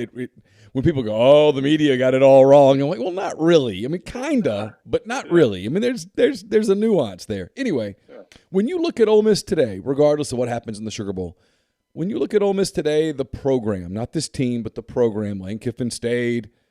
I think you and I both think Lane Kiffin, at least in the back of his mind, probably entertained the idea that he was leaving this year. And I think that did to some degree bear out in recruiting. Although I think Lane's using the portal better than a lot of people, and I think the portal is going to, in the event that that's true, I think the portal is going to salvage him for a year and give him a chance to reboot. I do. But when you look at Ole Miss's program today, where does it sort of stack up? It's obviously not there with Alabama and Georgia, but where is it after that? Well, first of all, and I've said this on my show, and I think I've said it with you too, as far as, and I would say this in relation to if Lane Kiffin were leaving, because a lot of people would say, well, you just bumped Jeff Levy up, which would have potentially been a great hire. But I also said you see who's interested in that job, because the Ole Miss job, which means the Ole Miss program, has never been better than it is right now. Financially, it's stronger than it's ever been. Competitively, it's about as good right now as it's been probably since Coach Vaught, I guess, really. I mean, I know Coach Cutcliffe, David had it, pretty good with Eli, obviously. Yeah, he had a good year. But I don't think it's ever felt like this. Certainly not since I've been covering them. Maybe for a brief period of time in 2015 when they went to Tuscaloosa and won that season, but they turned around and lost to Florida. But they got go. They lost. It was. I've always said this: if you don't have the crazy 4th and 25, if they beat Arkansas that day, and then the pressure of that doesn't. I would have loved to have seen what would have happened, because I think Ole Miss could have been the poster child for the expand the playoff years ago. Because either Ole Miss was getting screwed or Alabama was getting screwed or Ohio State was getting screwed. Something it was going to get wild, and it didn't happen because Ole Miss couldn't finish that game. But yeah, no, this is the best year and positioning that they've been in a long time. Well, I would just say that even in the Hugh Freeze years, as successful as those were, it from the outside looking in, and Sure. I can't say that it was the same from the inside looking out, but from the outside looking in, it always felt a little shaky. You didn't 100% trust Hugh Freeze as the coach, and I'm not even talking about the off the field stuff. I'm just talking about, can he sustain this? And maybe it's just because Lane coached here, and we know the name, and he's been a head coach at USC and Tennessee and the Raiders. Mm-hmm. And you feel like he's going to sustain it longer than what it felt like. It didn't feel like Hugh Freeze was sustainable. Lane Kiffin feels more sustainable to me. And I could be wrong about that, Neil. I don't know, but that's just I agree with you from the outside looking in. That's what it feels like. I think there's parts of Lane Kiffin as a coach that has to grow. I do. I think this. I think this almost aloofness that he has with people impacts him on the recruiting trail in the South. Yeah. I do. People think that it's a criticism of Lane Kiffin, the person, and I don't mean for it to be at all. But something tells me that Nick Saban, for example, doesn't particularly deep down in his core of cores, doesn't particularly enjoy the living rooms with recruits. But he's supposedly phenomenal at it. But he turns it on. Yep. And I've told people this, right? And you've been in the South your whole life. I have too. The South is different. I'm not saying it's better. I'm not saying it's worse. But it's different. When you go to the doctor here, sometimes you visit with the doctor for 20 minutes about what's going on with your kids and stuff before you get down to the reason that you're there. Hey, I've got this, or if you're just there for a physical exam, you'll talk 30 minutes and then, he or she'll say, everything okay? Yeah, I think so. Okay, let me listen to your heart and whatever. When you go in and recruit a kid in the South who comes from Minden, Louisiana, okay, my neck of the woods, oftentimes that's the first person in that family to go to college. Mm-hmm. Or it's certainly the first one to get a full scholarship at a big college like this, and an SEC coach with some of his staff members coming to visit the house is a big deal. And aunts and uncles come in, grandparents, friends, coaches, all that stuff, and you just kind of have to turn it on. It can't be, hey, listen, we want you, we hope you come, but if you don't, you don't. Yeah, that feels that it's an NFL approach that doesn't work with Southerners. Yeah, it's just kind of weird as somebody that was born and raised and spent my whole life in the South, like you're saying. I think the way I would sum it up is you're an invited guest into my house. And when I invite you into my house, I expect some sort of exchange of I've invited you here and you need to show a certain amount of hospitality. I'm going to show hospitality. You need to show something in return, right? Yeah. Don't act like you're too good to be in my house. Don't act like you don't want to be here. Don't act like you don't like the food I'm serving. I mean, that's an insult to a lot of people in the South. And I'm not saying it's not the same insult in the Midwest or Northwest. I've just never lived there. I don't know. Sure. I know it's an insult in the South. And it is, you're right. You watch Nick Saban and you're like, this is the most powerful guy in college sports.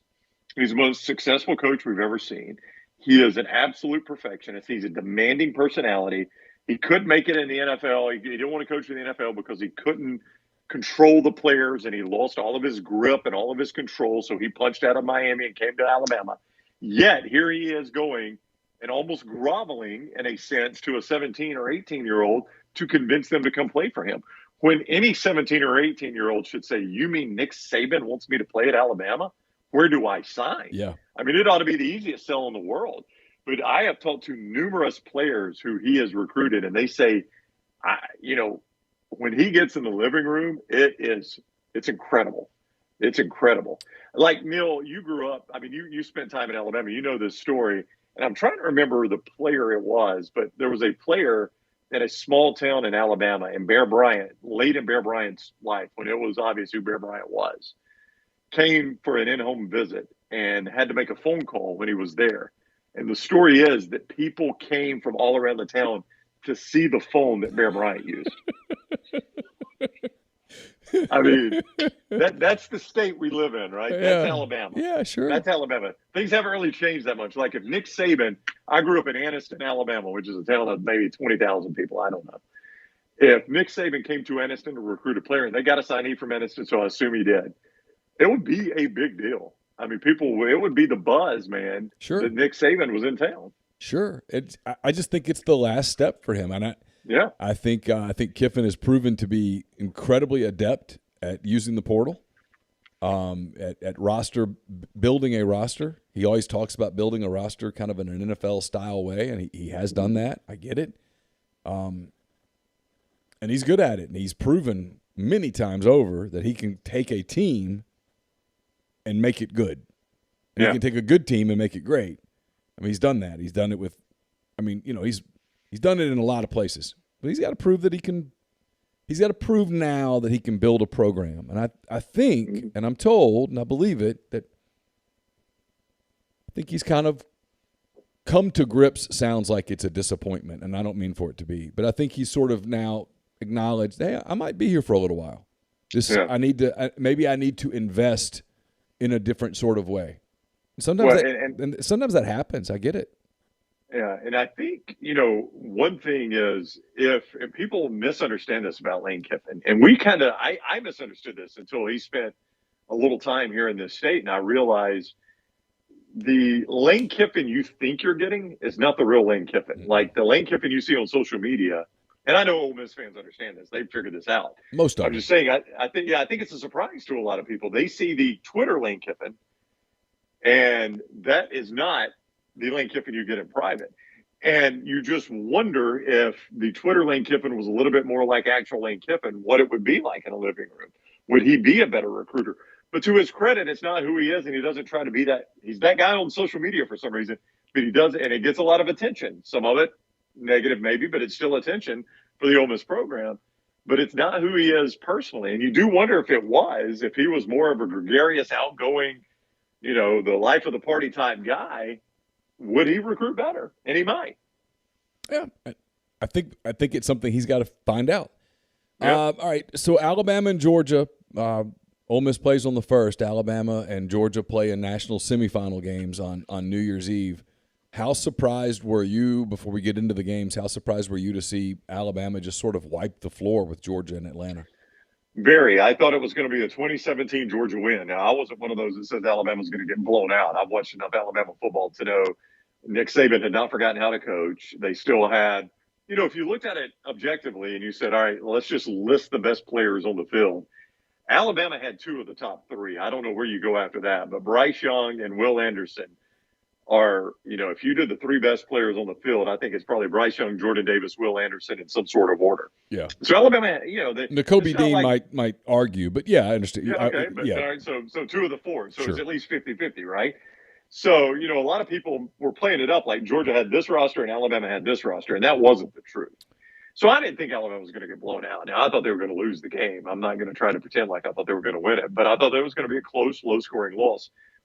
When I saw Alabama score on 5 straight possessions, I was stunned, just stunned that they could do that to the Georgia defense. And Bryce Young was picking apart Georgia's defense. But the most stunning part of it, because you mentioned the Iron Bowl, where Alabama gave up 7 sacks and Bryce Young was running for his life all day, and they just couldn't score points. To see Alabama not give up a sack to that Georgia defense was maybe the most stunning thing I've seen in college football all season. They were great. I mean, you talk about great players. I mean, Evan Neal is a great player. Jamison Williams is a great player. I do think Alabama will miss John Mechie. They will down the stretch. I mean, he was probably was the security blanket in many ways for Bryce Young. So I'm of the opinion Alabama beats Cincinnati fairly easy. I just don't think that Cincinnati has enough weapons to battle Alabama over the course of a 60-minute game. Do you agree or disagree? I agree. Let me just quickly say, though, because I've been thinking about this, wouldn't the most Saban thing ever to be some receiver that's got 3 catches all year, just have a massive semifinal and finals and replace of John Mitch, and you're like, that's what he does. That's what they do. We talk about recruiting. It's where Saban is. It's the reason they've dominated is that they don't just have good teams; they have good rosters. They have depth throughout. And they retool, they reload. They're able to get it done. So Saban's had many, many famous quotes in his press conferences here, but one of the funniest ones ever, and pardon my French, but this is how he said it. One of the funniest ones ever is some guy got hurt, and a reporter just assumes the next guy's gonna be great. He goes, I mean, it's standard Saban. He gets, the hands moving. He goes, I mean, y'all think we just shit a new player around here? Well, you kind of do. You kind of do. I know. That's why we think that. Yeah. I mean, a guy goes out and an All-American comes in, right? Yeah. So, I always keep waiting for someone in one of those press conferences to go, Nick, in fairness. You kind of do. I mean, it's a weird way of putting it. You don't ever fall off. I mean, your third string guy comes in and he does the same thing. And, I always want somebody to kind of do this with Nick. Like, it does kind of look like that. He might actually laugh because I think so much of his stuff is shtick. Yeah. But, I mean, that would be the most Saban thing ever. If some wide receiver comes in and just looks like Jerry Rice, and you're like, they just never miss a beat. I think where Cincinnati is interesting is they've got 2 really good corners. Now, those corners are going to be NFL guys, but they this year have not seen a Jamison Williams. I mean, Jamison Williams is running past SEC corners who are also going to be NFL guys. So, I think that's interesting to watch. And time again, I have seen SEC defensive backs take horrible angles on the guy. They misjudge his speed. You saw Georgia do it there in that game. So, but I think where these games, when you've got even a really good group of 5 team, an American team or a Sun Belt team or whoever that is a really good team, where they routinely don't measure up against the power conference teams or up front.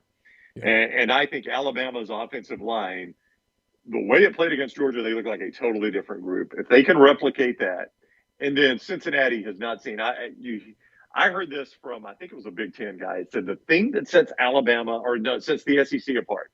The thing that sets the SEC apart, their offensive linemen are bigger than ours, but they run like linebackers. Mm-hmm. And their linebackers are bigger than ours. They run like safeties. And their safeties are bigger than ours, and they run just as fast as our wide receivers. What are we supposed to do there, right? Yeah. And I think that's multiplied when you play a Cincinnati. They have not seen defensive linemen as big as DJ Dell and Will Anderson linebackers and Jordan Battle secondary guys with that kind of speed.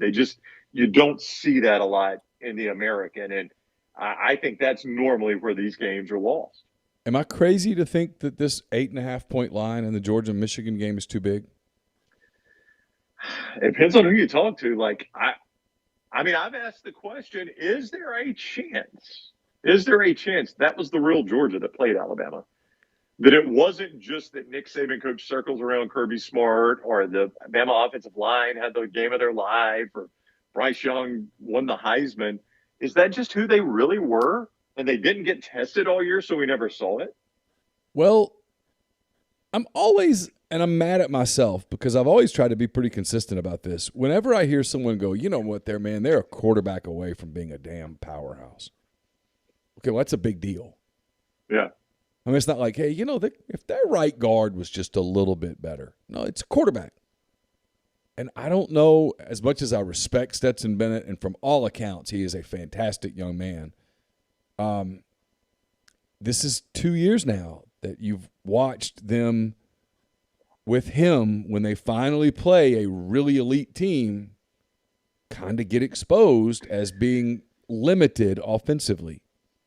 Yeah, well, I mean, go look at, if people want to do this, you'll see it, what you're talking about. Go look at his numbers and go look at his numbers against Alabama.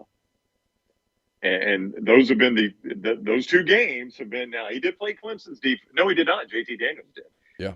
Go look at those numbers that he's had and then go look at his numbers against Alabama. And they are shockingly different. I think he's got 5 total interceptions in 2 games against Alabama. And listen, those 2 interceptions he threw in the SEC championship game, one of them was awful. I mean, it just cost them points. The interception he threw to DeMarco Hellams. And then, look, when he threw the pick 6 to Jordan Battle, they're playing from behind. He's got to take some gambles. That happens. Yeah, that happens, right? But those are, I've always felt like that Stetson Bennett is a guy that's good enough to get you to these games. He's not good enough to win these games.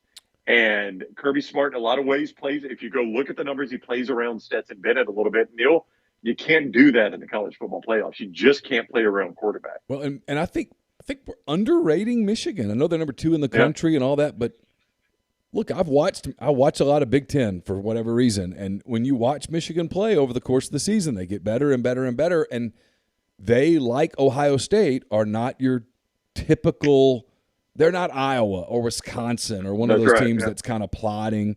And I'm not criticizing those teams. I enjoy actually watching those two teams play. But you watch them, and they play football a different way, kind of a from back in the day way. Michigan has speed.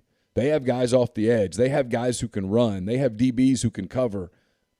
I think this is a problem spot for Georgia, but maybe I'm crazy. I don't know. Well, I mean, I think, Michigan is going to – Jim Harbaugh is not going to give up on the run. And now Alabama was able, surprisingly, in fact, to run it against Georgia. So I'm not – I don't know that Michigan's not going to be able to run the football a little bit on Georgia's defense. But I do know Harbaugh's not going to abandon it. No. He'll continue to run the football. Yep. He's not going to panic and just start throwing it up for grabs. I tell you where Georgia, though, watching that game, Neil, in Mercedes-Benz Stadium, where they are most vulnerable is in their secondary. There were Alabama receivers, and not just random Alabama receivers, John Mechie and Jamison Williams running wide open. I mean, wide open. And that you question how that can happen. Those guys are really good. How are they just running wide open? But sitting up in the press box, and it's kind of in the corner of the end zone there at the Mercedes-Benz Stadium. So you had you kind of had a good view of it. And I mean, guys were wide open all night for Bryce Young. All right, last thing, so I've kept you way too long. You talked weeks ago about LSU. You said, you know what they ought to do? They ought to hire Brian Kelly. And son of a bitch, they did it. Family. Well, his family. It's a great day to be a Tiger here with my family. Yeah, just a wonderful day in Louisiana. I tell you, that redfish is amazing. What have you thought so far of Brian Kelly's time in LSU? How do you think that's going to work out? Well, I think he did a pretty good day. He was up against the wall national signing day, but he did a pretty good job there. And I do think, I don't know if he was trying to sound Southern talking or if he just got stuck in the microphone's feedback. I don't know. I don't really care. The guy can coach. He's good, yeah. And I do hope for his sake. I don't know if Brian Kelly's a good dude or not. I know a lot of people say he's not. I've never met him. And I don't really care whether he's successful or not. I think he's a really good football coach. For his sake, I would think he's got to be himself. He can't try to be, because, everybody's like, oh, it's a poor cultural fit. There was not a better cultural fit in college football than Ed Orgeron. Yeah. You weren't going to do better than that. He was like he was like an LSU mascot. Yeah. So he was. All right. So Brian Kelly's a bad cultural fit. Well, your cultural fit, you just fired. So I don't think he can worry about that. I think he's got to be who he is. And for the first, I think the guy's been a really good football coach. But for the first time, he's got an opportunity to go play potentially in a playoff and go to a gunfight with an actual gun. So many times when he's played Alabama and Clemson and Alabama again, he went to a gunfight with a knife. And I think for once in his career, we'll see what he can do when rosters are actually even. I will never forget, Neil, going down on the field before the 2012 national championship game, Alabama playing Notre Dame at the Orange Bowl.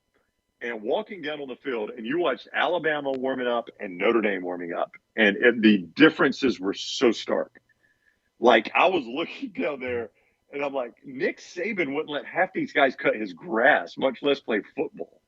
I mean, I cannot tell you how different the two No, teams it are. happened to me earlier in my career, much earlier, but it's the same thing. It was Jamarcus Russell and LSU against Notre Dame in the Sugar Bowl. Yeah. It was who was the quarterback? It was maybe Brady Quinn? Potentially, yeah. I can't remember. Yeah. Hell, Jamarcus Russell himself looked like a linebacker. Yeah, the only player physically on that Notre Dame team who looked like he could play at the SEC level was Jeff Samardzija, who went on to be a Major League Baseball pitcher. But you watched, you're like, man, this is not going to be a close game, and it wasn't. And And I do think, Brian Kelly kind of maxed out what you can do at Notre Dame in the current environment. Yeah. Which is why, if you remember, that was my sales pitch. If I were Scott Woodward, I told you I would go tell him, you've done everything you can do. You're the winningest coach in Notre Dame history. You've gone to 2 playoffs and a national championship game, and you have seen for yourself you can't win those. There's nothing you're going to be able to do to win those games. Come to a place where you can. And I assume that's why Scott Woodward probably sold it. And Brian Kelly, I think wisely, said, yeah, let me take a shot at that. Billy Napier finally said yes. Were you surprised? What I was surprised was when Billy Napier finally got hired, what a small blip on the radar screen it was, because you had Brian Kelly to Notre Dame, Lincoln Riley to USC, you had all these other things happening, and you're like, Mario Cristobal to Miami, it's like the Billy Napier hire kind of flew in under the radar. I'll tell you the interesting thing there, in his entire time at Florida, Dan Mullen signed 1 IMG player, and Billy Napier did it in his first signing class. And that, I think that's indicative of the way recruiting is going to change under Billy Napier. I've had so many people tell me that of all the guys that have ever worked for Nick Saban, Billy Napier's the one that's most like Nick Saban. That's what I've heard. Doesn't mean he'll turn Florida into Alabama East, but he's going to try. Yep. It's going to be interesting. I guess that's it. We appreciate all the time. I know you got a lot going on. You're heading down to Dallas, I think, for. That is right. Yeah. I'll spend a week in the Big D, and then I'm flying back. This is so dumb on my part. Dallas for a week, and then the day after the Bama Cincinnati game, I'm flying to Nashville on New Year's Day for Dolphins Titans. So that's going to be quite a week for me. It will be. Are you guys? How much equipment are you taking to Dallas? How's that work? We're shipping it out there. It's a smaller setup than you would imagine. It's more than it used to be with radio because the video is involved, but it's not crazy. Okay. All right. Well, listen. Enjoy your holiday. Tell your family I said Merry Christmas and Happy New Year. As people see this, Christmas will have passed. So hopefully you had a good one. Hopefully Santa comes to see you, and we'll talk to you soon on the other side. Thanks for doing this all year. Really appreciate it. Oh man, I love it. I always enjoy it, and all your followers, they've followed our show some and communicate with us. So we greatly appreciate that. It's fun to talk SEC football. Same to your family as well, and everybody watching. Have a great Christmas and a safe and happy New Year.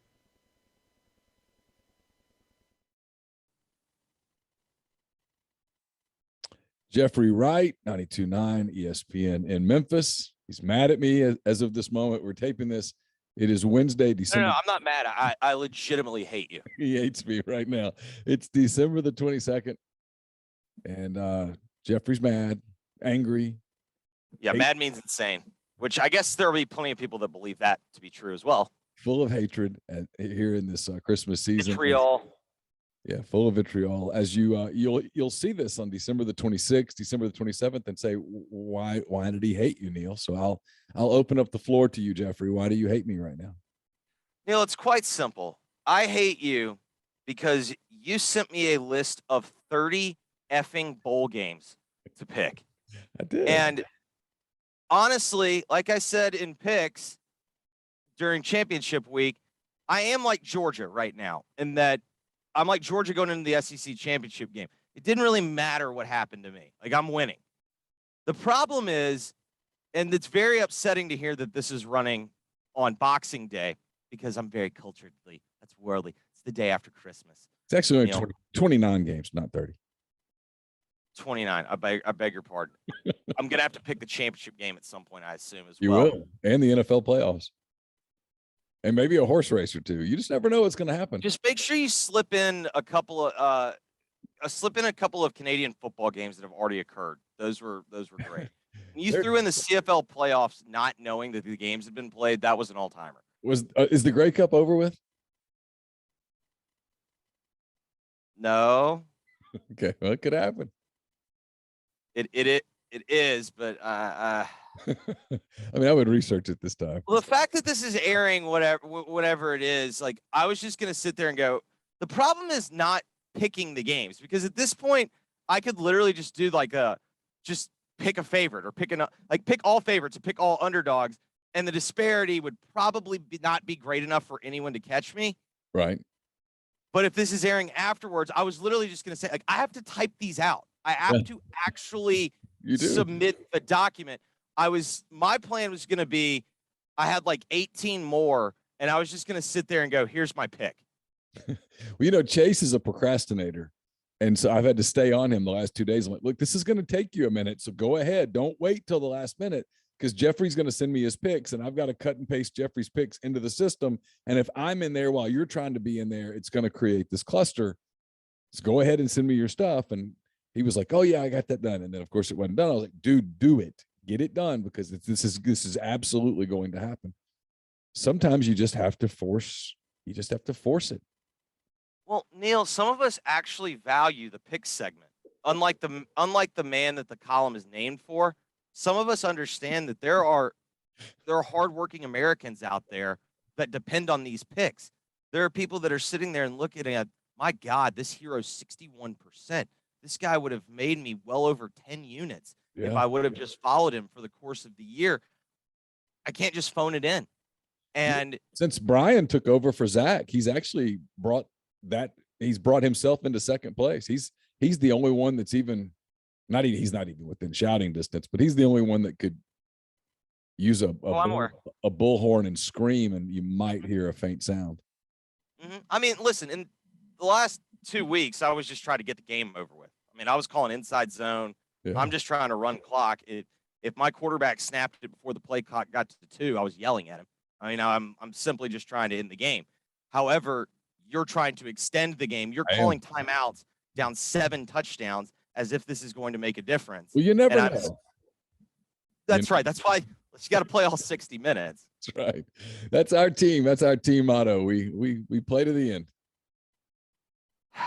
It's a culture thing. Yeah. Happy bowl season. It is. You know what? There are some good games. We'll get to the other stuff in a minute. But like, I was looking at the schedule, because it's all like, okay, I'm going to get bored in New Orleans because I'm there by myself and I'm just sitting there. Like, is there a game each day that could occupy my attention? And I'm going on the 27th, and like the Mississippi State Texas Tech game, it's interesting enough that I'll watch some of it. Storylines abound. Yeah, West Virginia, Minnesota is not a terrible game to watch. And then on the 20, the 20. You gotta support all Neils of the world. Yeah, and well, my boy Fleck looks a lot like me, so there's a lot there. The 20. I don't know if that's a good thing for you. Yeah, probably not. The 29th, you've got Clemson, Iowa State's a good game. Oregon, Oklahoma is at least 2 programs that you typically watch. Then on the 30th, I think Tennessee, Purdue is a potentially good game. Agreed. Well, because of the Brom flirtations always with Tennessee, and then Wisconsin, Arizona State's interesting, different styles. Tons of good games on New Year's Eve. I mean, I like bowl season. It's like people are like, oh, the bowls or whatever. The bowls are great. I mean, the bowls are ESPN schedules all these bowls. They give everybody time off and they show programming all day long. And quite frankly, it's pretty good television. Oh, don't get me wrong. I'm not complaining about bowl season. Do I believe that bowl season has been watered down? I do. Yes. With that being said, I love bowl season. I mean, like Walker's not going to play for Michigan State. Pickett's not going to play for Pitt. People are still going to watch the game. Well, I mean, I just watched the Myrtle Beach Bowl. I mean, this has nothing to do with that. Like from my perspective, my issue is having to pick all 30 games in ahead of schedule. Like for instance, one of the games, I gave my bookie a day and a half head start on bowl season. Yeah. He got me on Friday because I was traveling all day Friday. He got me for the first 2 games on Saturday. But by the time I'd figured out bowl season a day and a half in, we're rolling, baby. Yeah. And we're coming for that ass. But the problem is, with bowl season, you don't know who's, now more than ever, you have no idea who's playing. I mean, literally, I'm not saying you do at least know the games, but you have no idea. Like, we found out Jake Hayner basically an hour and a half before the game, he decided to play. And so, like, you had no idea, whether or not he was going to play beforehand. And so a lot of these games, I basically wait until about 30 minutes before kickoff before firing. And so having to fire 13 days before some of these games, that goes against everything I stand for as a human being.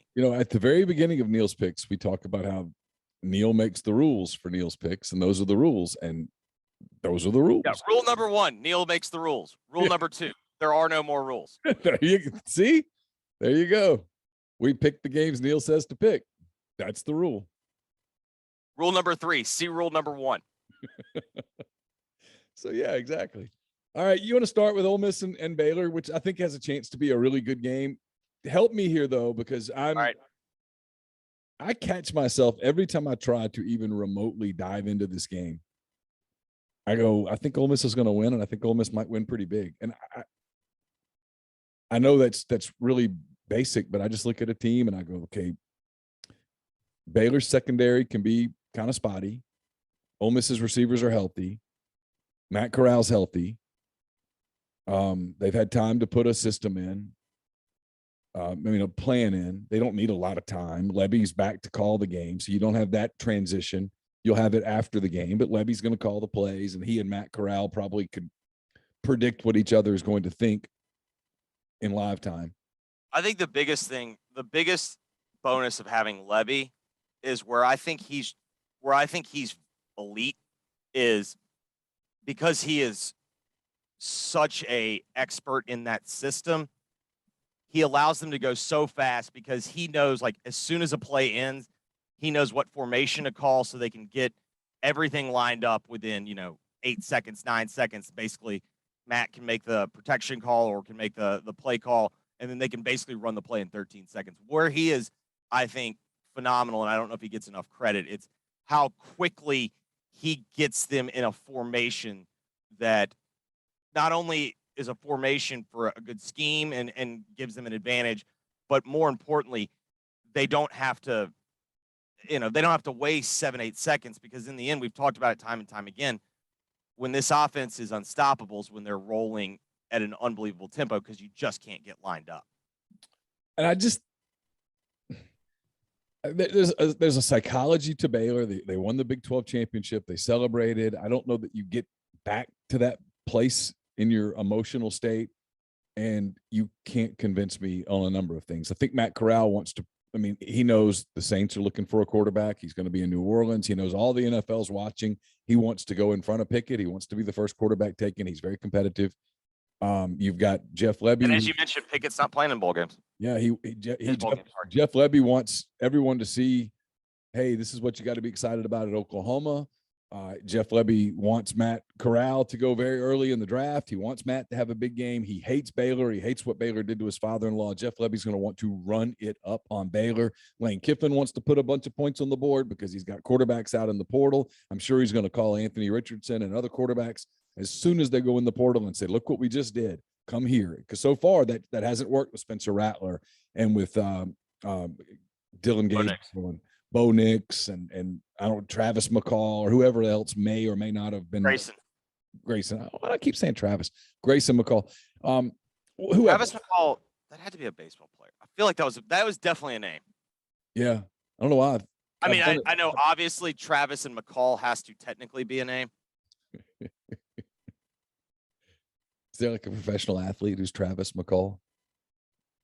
Defensive lineman from Alabama. He was a Prattville kid.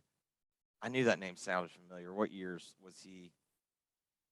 Yeah, he was like when I was in he was like 2 years older than me, so like 05 to 09. Like I knew he was a defensive lineman at Alabama. So I knew so his name stuck. It was when you were or whatever. Yeah, for some reason. Writing about him. At least that makes me feel better. So I don't know. I just think Ole Miss wins big. I do.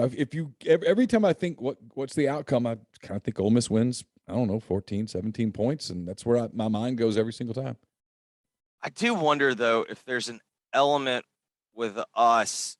We know that historically Ole Miss has always cared about bowl games. Mm-hmm. And, with the exception of when the players were allegedly at the strip club at 4 a.m. before an 11 a.m. kickoff. Allegedly. Although I don't even know if I have to say allegedly anymore. Like, I can confirm that it happened. Like, that's the only no-show. I mean, Cutcliffe had one no-show in the Music City Bowl. And honestly, to Cutcliffe, I don't know if that was really his fault. Deuce and Romero, their final game was that state game. Yeah, I was going to say they had to my point, they had their cathartic deal. Yeah. And so they go to the Music City Bowl and it's cold and all that stuff. And they're like, I need to get ready for one of the most miserable football games of my entire life. We were sitting in like that corner club level. And apparently, like if you would have done like a heat chart of where the wind blows the most, it was the like 5 seats where my family was. It was like those 5 seats. And it was just, like, God, it was just so miserable. And then the worst part was then Eli came in and started throwing touchdowns. Like, I wanted to leave. Like we were all set. Like we were good. And like now we had to stay. And it was just a disaster. But I think the one thing I would say though is, doesn't Baylor kind of strike you as a team that also might be excited to be here? I know what you're saying. Their goal could have been winning the Big 12, but Baylor's not a team that was playoff or bust. No, I think these two teams are kind of in similar spots in that while Baylor's great year was more of a surprise than Ole Miss's, because I think we all said, like, I think we basically even said at the beginning of the year, the ceiling felt like 10-2 in this type of bowl game. Yeah. And so Ole Miss's was, you saw it coming. Baylor was just so atrocious last year that you didn't really see this coming. But I do also think Dave Aranda is a very good defensive coordinator. And I do think we've seen him at times be able to maybe not necessarily shut down elite offenses, but certainly stymie them. Mm-hmm. And while Ole Miss's defense, I think this year deserves all the credit in the world. This team is not 10-2 if they did not play to the level that they did pretty much the entire season. I don't think that they are incapable of being scored on. And I really like the young freshman out of Louisiana. I think it's Shaden, freshman quarterback. He took over after Bohannon got hurt.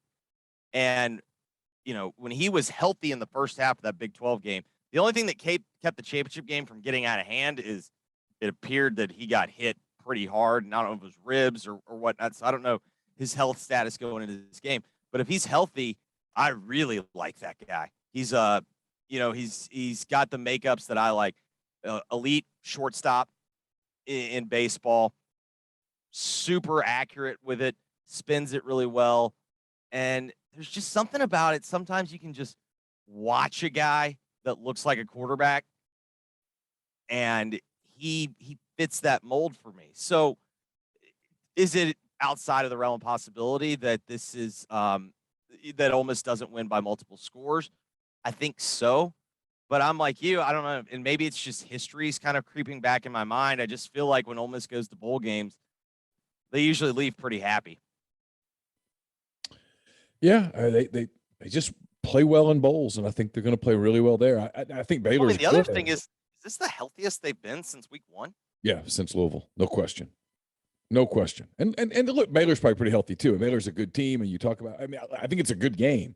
I mean, if you were to tell me, hey, I do think it has the makings to be one of the bowl games. Like, one of the big problems with bowl season for me is identifying motivation. You have to kind of play armchair psychologist. Okay, which team wants to be here? Which team cares about this? For sure. I do think this could be a great bowl game because, A, it's 7:30 at night in New Orleans. Both teams are excited to be there. I think both teams are going to play pretty hard.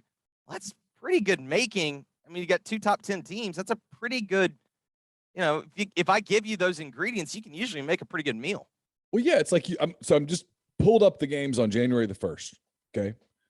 Penn State, Arkansas. Arkansas is going to be fired up to be there. I'm not sure Penn State will be, so it's kind of hard to know what that game's going to be like. Oklahoma State, Notre Dame. Oklahoma State, they're weird though. This is a weird team though. When they like the last time in 2011 when they went to Ames, Iowa, and they saw their dreams die, and that set up the LSU Alabama rematch. They turned around and played Stanford with Luck and Harbaugh, and they beat them in overtime. And it was a great football game. And I do think there's this element of, if you're Oklahoma State, pretty easy to get up playing the Golden Dome. You know what I mean? Oh, sure. And then Notre Dame appears to be thrilled that Brian Kelly's out. And so, I mean, they kept both, Tommy Reese stays, and that was a cool video seeing like all the team. Like, that was cool. I'm sure where Tommy left out. Again, as the person who invented the phrase, don't tell the story, tell your story. Yeah. Sure, Tommy left out the I got a really sweet payday, guys. Yeah. And I'm super fired up to be here, not because y'all are here. My wife is not going to nag me for at least 6 months. No doubt. Yeah, so that's got the makings of a really good game. Iowa, Kentucky, I don't know, two kind It's your game. That's my game. That is the Stoops Bowl. It's the Stoops Family Memorial Bowl game. People are like, are you gonna watch the Capital One Bowl? I'm like, are you kidding? Damn right I am. wouldn't miss a play. I mean, it's got boring my football written all over it. Well, and on top of that, if Kentucky wins, that's win number 10 for Mark. Yeah. And Mark gets that even sweeter. I know he's already gotten the extension, but I think they tack on even more money and they tack on an extra 2 years. Good for him. Yeah, I mean, you'd have Mark Stoops and Mickey Mouse in Orlando at the same time. That's a lot of happiness. Utah, Ohio State. Utah's going to want to be there. They're going to be jacked up to be there. Ohio State, it's the Rose Bowl, and they'll be excited to be there, but it's not the game that they thought they'd be in. And so there is psychology there. Well, and on top of that, it's like, well, what happens if Ohio State does decide that they want to be there? It's like, I don't think Utah can hang with them. Mm-mm. But at the same time, it's like if we're talking about trying to make a pick in that game, it's like my gut says Ohio State doesn't want to be there. Now, you want to talk about happiness. I know it's not Disney World, but Disneyland is just 45 minutes away. And I'm telling you, for just spending one day, give me Disneyland over Disney World any day of the week. No question. I can do it all. Maybe they get on Space Mountain and they find something intestinally and they decide, you know what? Let's go win one for the granddaddy of them all. It's the San Gabriel Mountains. It's the setting sun. It's the greatest setting in the history of all sports and Kingdom Come. We know this because they tell us this every single year. Maybe they decide to feel the same way. Do you know they have a parade that morning? I hadn't heard that. Yeah, they do. It's like an incredible parade every year on that morning. One of my woke takes, I'm convinced they spray paint the field. Oh, that's it. I'm convinced they spray paint it. It's not that green. 30 minutes ago, you hated me, and now Yes. I hate you. As a kid, the Rose Bowl, before every game. All jokes aside, it's a cool thing. I loved it as a kid, and I still love it. I still watch it. I loved the Rose Bowl as a kid. It was just like, I remember the first time I saw the actual Rose Bowl, the stadium, being so underwhelmed because it was at the wrong time of day and all that stuff. I was like, this is it? This is where the magic happens? It's a lot smaller than you think. Like, I remember thinking, when I went to Neyland Stadium the first time, I was like, oh, this thing's huge. Like it delivered on I get why this is the biggest stadium in college football. I haven't been to Michigan, but I hear you have the same experience when you go to Michigan, even though it's the big house, you leave kind of going, man, I thought it'd be bigger than that. I thought the Rocky Mountains would be a little rockier than this. Like I had the same experience at the Rose Bowl. Like, I mean, it was cool. We went to it was the Tennessee UCLA game when the claw fence was debuted in Fulmer's last year. And, it was cool. It was kind of the same time, like the sunset. I mean, it's beautiful, but there is kind of this element of like, man, I thought it'd be more special Like I'm a Cardinals fan. When I walked into Wrigley Field, I got it. Like immediately I was like, oh, this is cool. Fenway Park, same thing. Like I have no connection to the Red Sox other than like I've been a baseball fan my life. Like I walked in and I was like, oh, this is awesome. I didn't have the experience of the Rose Bowl, but also maybe there is something different with it being the Rose Bowl game. It just looks right. Yeah. It's why when they push back and they're like, no, our game gets played at this time on this day, period. They kind of know that aesthetically it's different that way. Yeah, and I do understand. I think also some of my feelings towards the game have more to do with I think that they're ruining the playoff because the playoff should be on January 1 each and every year. No questions asked. Like, I don't understand why they cannot have that game on January 2 at 4:30 or, it makes no sense to me. And I think the playoff suffers when it's on New Year's Eve. God forbid it's on the 30th. If it's like a year where the NFL's on the 31st, like Well, part of my bitterness, next year, New Year's Day is on Sunday, right? I believe, yes, because we're not. Yeah. Right? Yeah, Christmas is Saturday this year, right? Yeah. Christmas and New Year's Day will be Saturday this year. So yeah, it'll be Sunday. So there's no leap year. So they'll lose their mind next year. Oh my God. God, you can't have a parade on Monday morning. Oh God. But like I did notice, like when the game kicks off, I'm usually like, all right, let's go. Yeah, I'm in. Well. All right, let's talk about the playoff games. All right. We spent a lot of time over the last 6 or 7 weeks talking about who was going to get into the playoff, and so it feels appropriate that we talk about who is in the playoff. Is there a scenario where Cincinnati scares Alabama?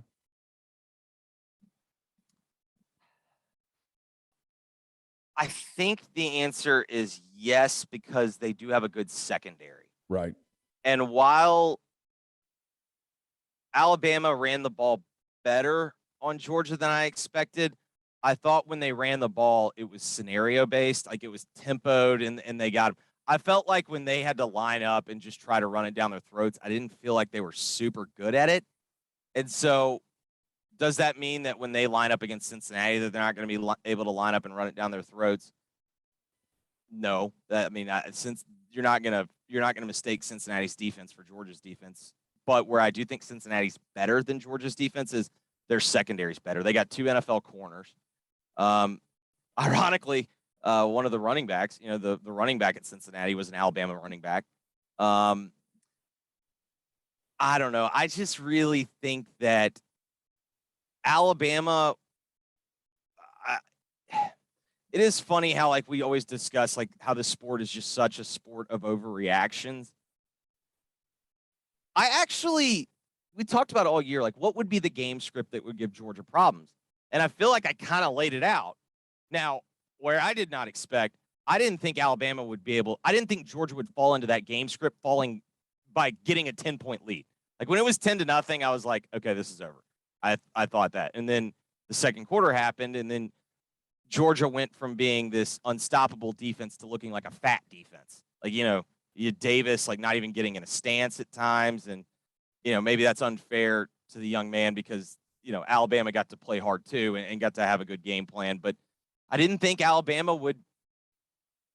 be able to block him. And I didn't honestly think that they had a solution that they did, which was essentially moving the center out to tackle, kind of reshuffling, taking out their right tackle struggled all year, basically taking him out of the lineup. I figured that guy struggled all year. If they had someone better, they would have played him. I didn't think that there was going to be a simple answer.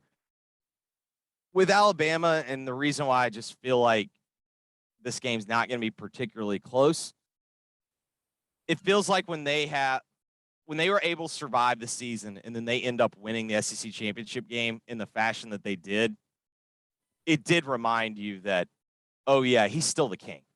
And people have been coming for his crown each and every year.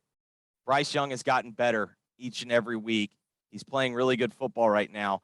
And I know everyone's going to point to Mechie being out. Well, I think this layoff is huge for Alabama, this 30-day layoff, because now Nick Saban has a full month to get a couple of those really young receivers. His name escapes me. The kid that caught the not the game winner against Auburn, but caught the pass that sent the game to overtime. Yeah, I can't remember his name. Yeah, young dude. Banks or something. They've got loads of talent. That's what they do. But more importantly, I think they get a month to get them able and ready to play, and those guys are studs.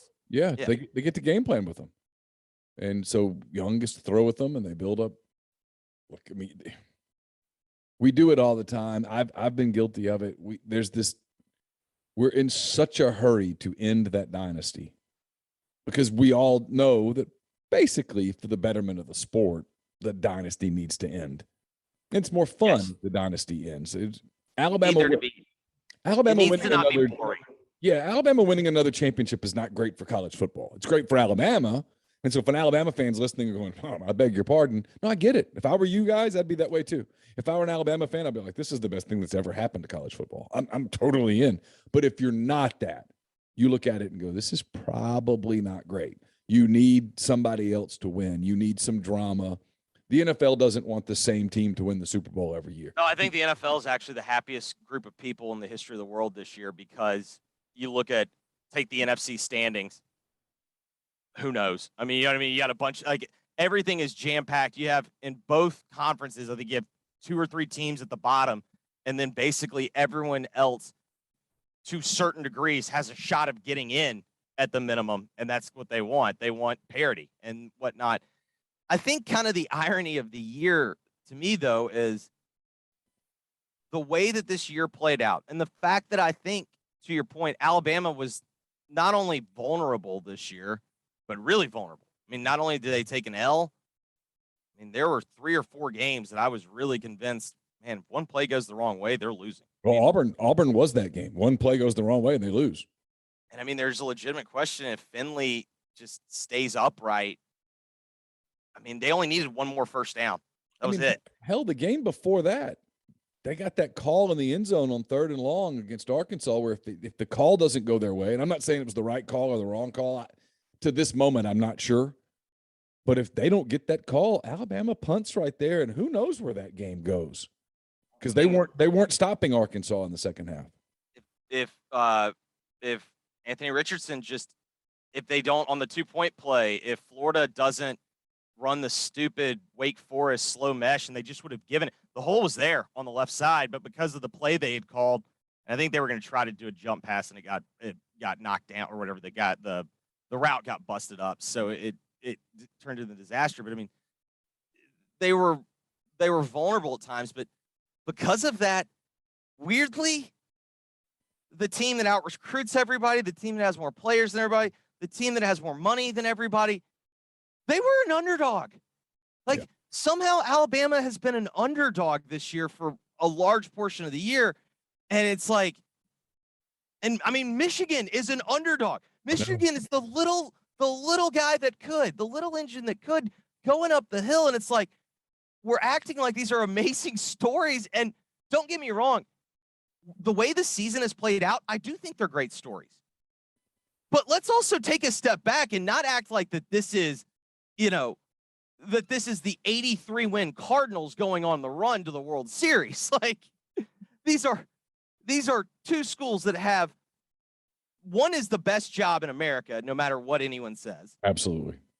And the other is a top 10 job. So we're talking about, 2 of the programs that are makeshift ready to win. And, it is fascinating to me from that point in that it feels like every year the best we can hope for is that the championship game's good. I can actually see where both these games wind up being close. Yeah, I can too. All right, I'm going to get to that other one in a minute. You mentioned Anthony Richardson, and I have a feeling I'm going to be talking about him a lot in the next couple of weeks because I think he's going to get in the portal. There's no question. There's some Lane Kiffin interest there. Lane sort of telegraphed that with Twitter earlier in the year. Anthony Richardson, the quarterback. You're a quarterback guy. He's immensely physically talented. There's, all sorts of athleticism there and all that stuff. But he is touched by God. Yeah, God was good to him. Yes.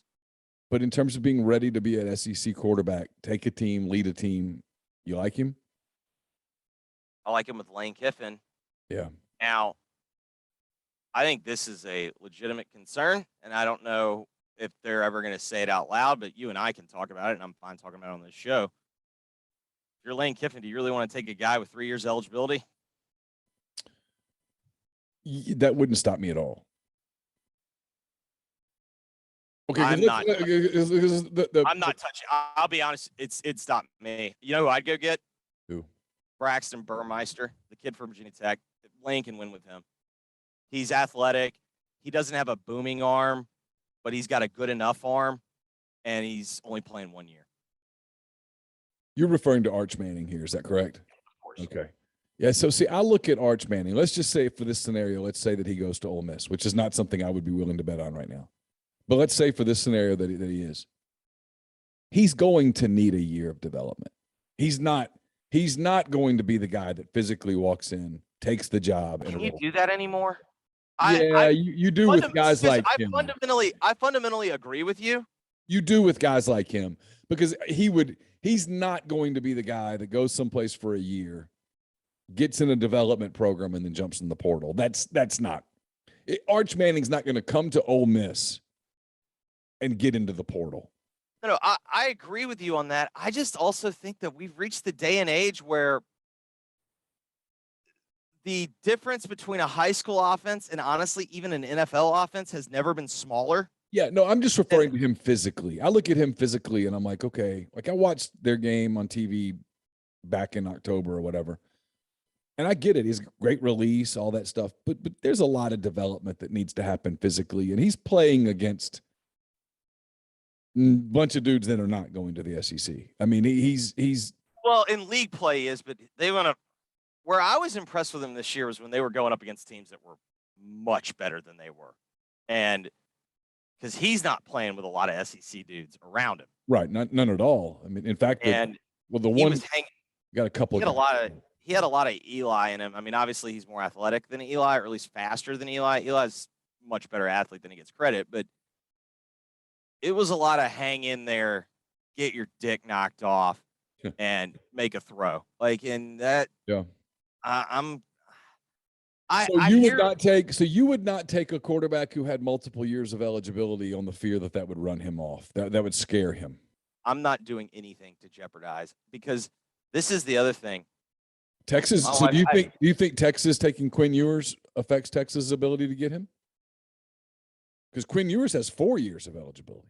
Correct, but I mean Quinn is basically now got 2 years. In Quinn's mind, he's got 2 years. Well, couldn't you do that with Richardson and say he's in his mind he's got 2 years? I mean, if Lane Kiffin makes theoretically, but my deal is Quinn Ewers is more. Quinn Ewers had the not quite the Trevor tapping, but like there was this guy's ready to go to the draft right now. It's never true, but you see what I'm saying? Like, of course. And most people around Anthony Richardson don't believe that it's like, okay, plug and play. It's also not. It's not obvious to me that he is a surefire NFL guy. No. Now the line has been blurred considerably to where, I mean, look at the last part of the season at Florida. He wasn't very good. No, but I do think Lane would do a better job with him than Dan. And I know most people are going to view that as a slight at Dan. That's not necessarily a slight at Dan. Dan is a big believer. He runs an awesome scheme in my mind in terms of there's always something open. Mm-hmm. And unlike Jimbo, where there's always something open, Dan's not afraid of explosive plays. Like Jimbo wants the rock fight because Jimbo knows he's got better players than you. And the longer this game goes on, the worse you are. Yeah. And so there are a lot of people that will nitpick at Jimbo, and I do think you have to be more explosive than Jimbo wants to be. But at the same time, like, I can't really argue that he's an idiot. Like he goes into a prize fight going, okay, what I'm going to do is I'm going to take your punches these first few rounds, and we're going to get into the 9th and the 10th round, and you're not used to it, and I am, and we're going to get late in this fight, and I'm going to be better than. And if there's a knockout, he's not afraid to go 12 rounds. Late, and I'm not afraid to win by decision. Yes, and that's the way that it is, and it's been super successful. Yeah. Whereas with Lane is a big believer of, like, what is the Lane Kiffin offense? I mean, think about it. Because what his offense was at the Raiders looks nothing like what his offense was at USC as the head coach, which didn't look like the offense as USC's coordinator, which didn't look like Tennessee's offense, which didn't look like Alabama's. Hell, the Alabama offense year to year looked different based on what he had. Well, then look at FAU. This is the Pete DeWeese and I were talking about this. This is what Dave Aranda does so well at Baylor that he doesn't get credit for. This is what Lane Kiffin does so well everywhere he's ever been that people really don't give him credit for because the media is a collection of a bunch of idiots who do this. Oh, Lane Kiffin, pass happy, crazy. That's not him at all. I mean, sometimes, but really who he is I'm going to take this set of talent that I've got and I'm going to build around it. So I can take. And I am going to feed. Who is my best player? I'm going to go with him. I'm going to feed him. Because last year it was Elijah Moore, constantly. This year it was Matt Corral. Amari Cooper, Derrick Henry. like you said, this year it was Corral. I mean, it's whoever his best player is. yes. That's what he does. It's whoever And his best player is. It's this bold. And so the reason why I say that is I do think that I watched this guy make Jonathan Cromptana. For those that don't know the reference, it's Jonathan Crompton from Tennessee. I watched this guy turn him into a capable SEC quarterback after looking incompetent. And Richardson's got a much better skill set than he did. I think he would figure it out. It's interesting. I guess to wrap up the Arch Manning portion of that, so I look at it two ways. If Richardson comes in and Lane Kiffin turns Anthony Richardson into a star, Anthony Richardson's probably going to see himself as an NFL guy. For sure. And if Anthony Richardson comes in today's football and Lane Kiffin can't turn him into a star, see you. No, I think it's fair. And again, I also understand you cannot operate under the assumption of I can't go after this guy because it might jeopardize me with a guy that's not committed to me. Like, it's one thing if Arch was already committed to Ole Miss. I do think then at that point, I think it's probably a much more pertinent conversation. The thing that I focus on with Anthony Richardson, just keeping it real, y'all, I didn't see Ole Miss winning a lot of bidding wars. And I didn't, spirit of full disclosure, I've been gone the last 2 weeks. I've had to do every freaking show on this radio station, so I haven't caught up on the podcast. I don't know what y'all said after signing day. I know the Kiffin comments about, the kind of the state of things, if you will. I know there were some people that were surprised, like, well, that doesn't sound like Lane. He's been very pro all of this. I personally took it as he was speaking directly to, I don't know how we're calling it, what we used to traditionally call boosters, bagmen, everything. Yep. And saying, y'all got to step up. Like, I'm getting out. You're mad at me, but I'm sitting here and going into a gunfight with a spoon. And I'm not winning. This all came down to money, and we didn't have the money. And so my fear would be if everyone's all geeked up about Anthony Richardson, I feel pretty confident that Anthony Richardson's going to the highest bidder within reason. Like, I don't know. Maybe Hawaii makes the highest bid. I don't know he's going to Hawaii, but I do think he's going to the highest bidder. Yeah, that makes you wonder about Ole Miss. And if it's not Anthony Richardson at this point, I don't know who it is, Jeffrey. I threw out Burmeister, and as you pointed out, guys, everyone's season's not over yet. There's going to be other guys in the portal. Hell, he didn't end up being Tennessee's quarterback, and they're better for it. But, I mean, Milton wasn't in the portal until April. I mean, I don't know. I'm also at this point where I think Ole Miss people, and I understand it because this is such a weird reality and a point in time that we don't really know how to process it. I think where Ole Miss people are getting frustrated is we had this awesome year. Where's the payoff? And I just think that it's this weird reality of roster building that I just don't know if there's ever going to be that immediate payoff, because I look at it this way. You and I have talked about what's the right way to build the roster. Well, if I'm Alabama, if I'm Georgia, and if I'm Ohio State, I think those are the three right now. It looks like Texas is kind of getting back there, and USC maybe with Lincoln will get to that point.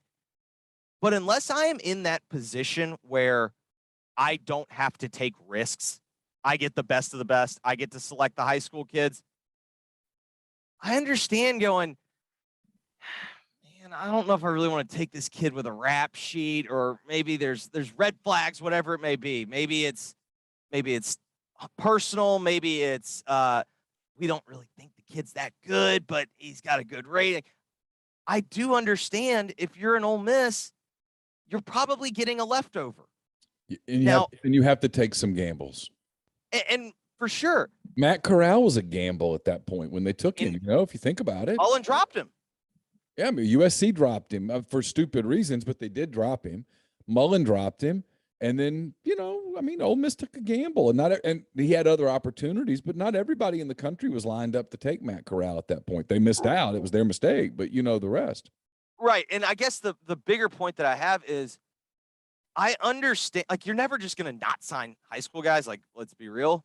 Mm-hmm. But I do understand if you're in between, if you feel pretty good about somebody in the portal versus a red flag, I do kind of understand going, let's go take what we know. All like, day. You know what I mean? All day. I was talking to a coach the other day at a program in the southern part of the country.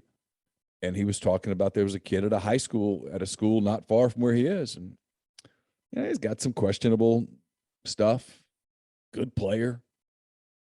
And he was very honest about it. He goes, you know what? We just didn't. We went portal instead. And he goes, sounds terrible, but he'll go someplace.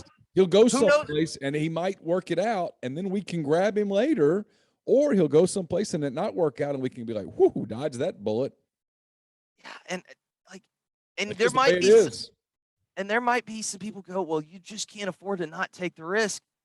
Can we all use our brains and understand, like, this is the right answer, this is the wrong answer. Like, some of this is gambling. Well, and it's still a math equation where you don't have all the facts yet. You're still figuring things out. And then, like, hey, look, to Nick Saban's everlasting credit, when this first came up, this transfer portal idea, he said, it's a bad idea. I don't like it. Now, let me tell you, if you put it in, I'm going to use it. But it's a bad idea.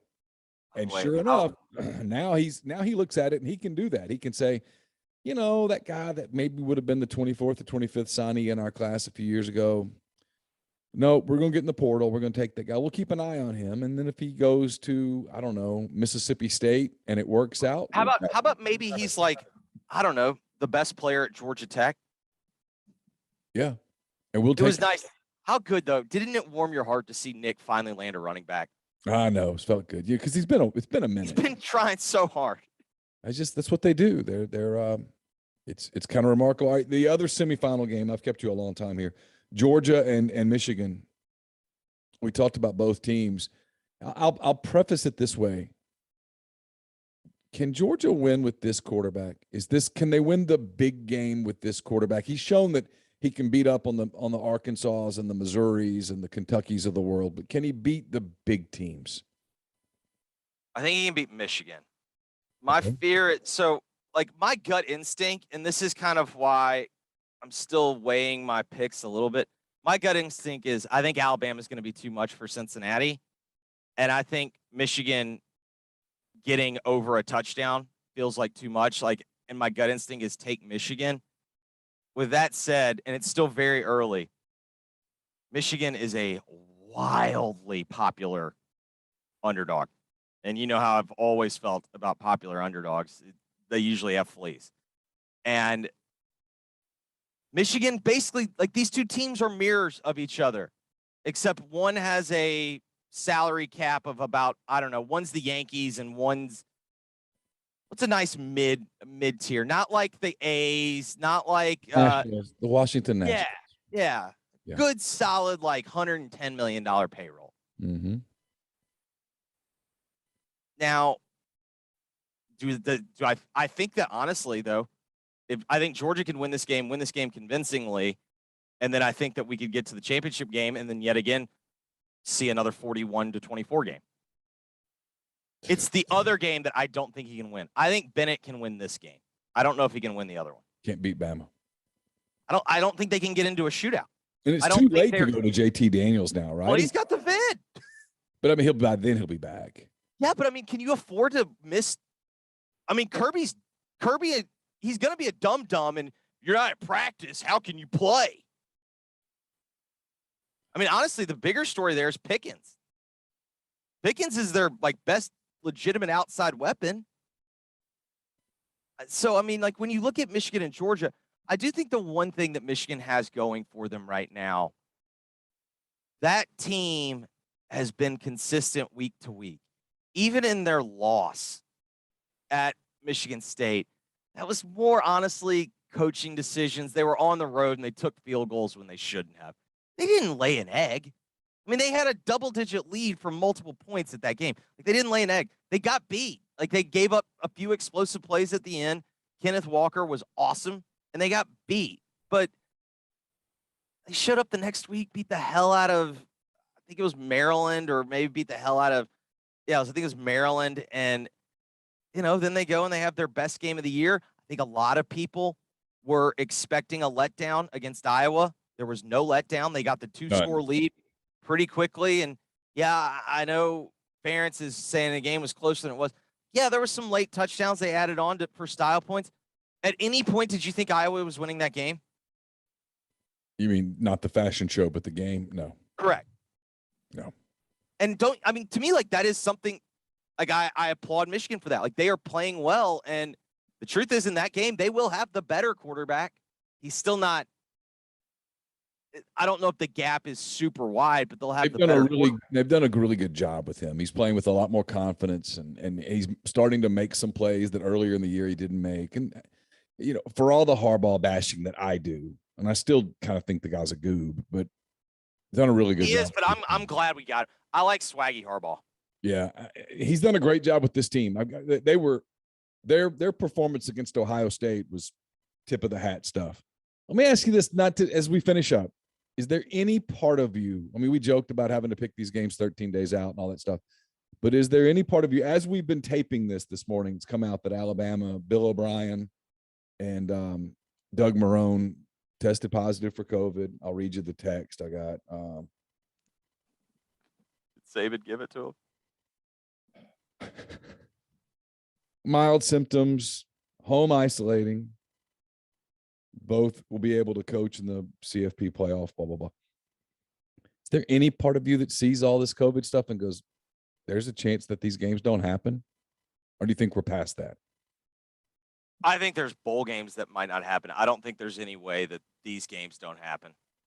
And we saw, like we saw last year, bowl games got canceled, but the playoff didn't. In the end, a lot of these bowl games lose money anyway. And some of these bowl games were just straight up owned by ESPN. They're not afraid to cancel them, but they're not canceling the playoff. There's too much money there. That's what I think too. I think the bigger your game is, the better chance you have of getting it played. If you're one of these,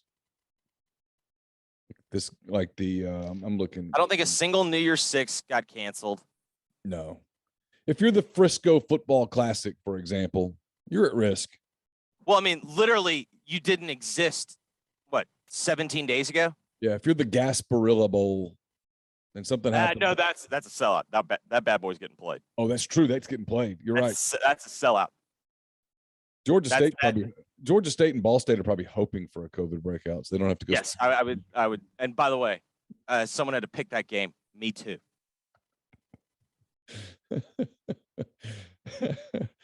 Hey man, thanks for doing this all year. As always, really appreciate it. It's been great. It's been a lot of fun. Gotten a ton of feedback on it. Almost all of it positive. So really appreciate you doing it over the course of the year. My pleasure. Except screw you. Yeah, fair enough. Excuse me. I've got to go write 18 more bowl game write-ups. Awesome. Happy New Year to you and Aaliyah and everybody. Talk to you soon. Wish I could say the same to you. All right. Bye.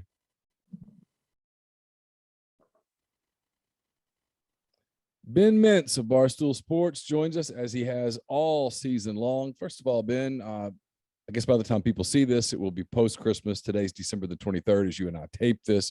Merry Christmas to you and your family. Thank you for being a part of this. And I want to be one of the first to wish you the happiest of 2022s.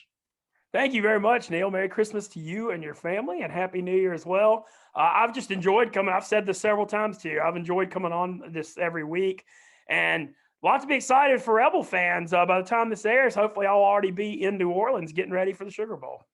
So you've joined us this year from New York a bunch, from New Orleans once, I believe, from Vegas a couple of times, but never from West Monroe until today. So yeah, as someone who has passed the Thomas Road exit and the Mill Road exit numerous times, as someone who's played God only knows how many games at West Monroe High School, whether it be football or or basketball or baseball or whatever, it's kind of good to know you're there. I can smell West Monroe in my mind's nose right now, the paper mill and all. Oh man. Yeah, you're not kidding. Well, it kind of just works out. So I'm always going to stay in New York for Thanksgiving for the Egg Bowl because Brandon Walker and I do that stream. So because of that, I take off a little earlier for Christmas to get home. Love living, working for Barstool and living in New York, New Jersey. But, I still like to, I'm a long way from my family and friends. And so they're pretty cool about me getting out a week early so I can spend a couple weeks at home. And I've kind of got a fun trip going here. I started started the trip out with a trip back to Shreveport. We had a mixing up with Mintz reunion, which was a lot of fun at Margaritaville Bossier. Because I got fired at the end of my 4 years there, I never really got to have a goodbye show. So I know I always look back on that. That's pretty funny. But we had a big reunion show there on Friday. And then Saturday, I'll say this. Say what you will about Shreveport. Great sports day. BYU-UAB was a really good Indy Bowl despite the weather. And I went to the LSU Louisiana Tech basketball game right after. And, that was a lot of fun too. And now I'm doing Northeast Louisiana / Mississippi Delta for Christmas before I head to South Louisiana. So tell me about the Independence Bowl. That I understand the BYU fans, at least one in particular, was not a giant fan of Shreveport. Yeah, so I got to give the Indy Bowl credit. I'm friends with a lot of the guys on that committee. Yeah. And they made a really smart move a few years ago, locking in BYU and Army every other year with the changing landscape of the bowls. And BYU and Army, I guess, jumped at it because they weren't in conferences. And so they had to get whatever time they could. Not sure how happy BYU still is about that decision.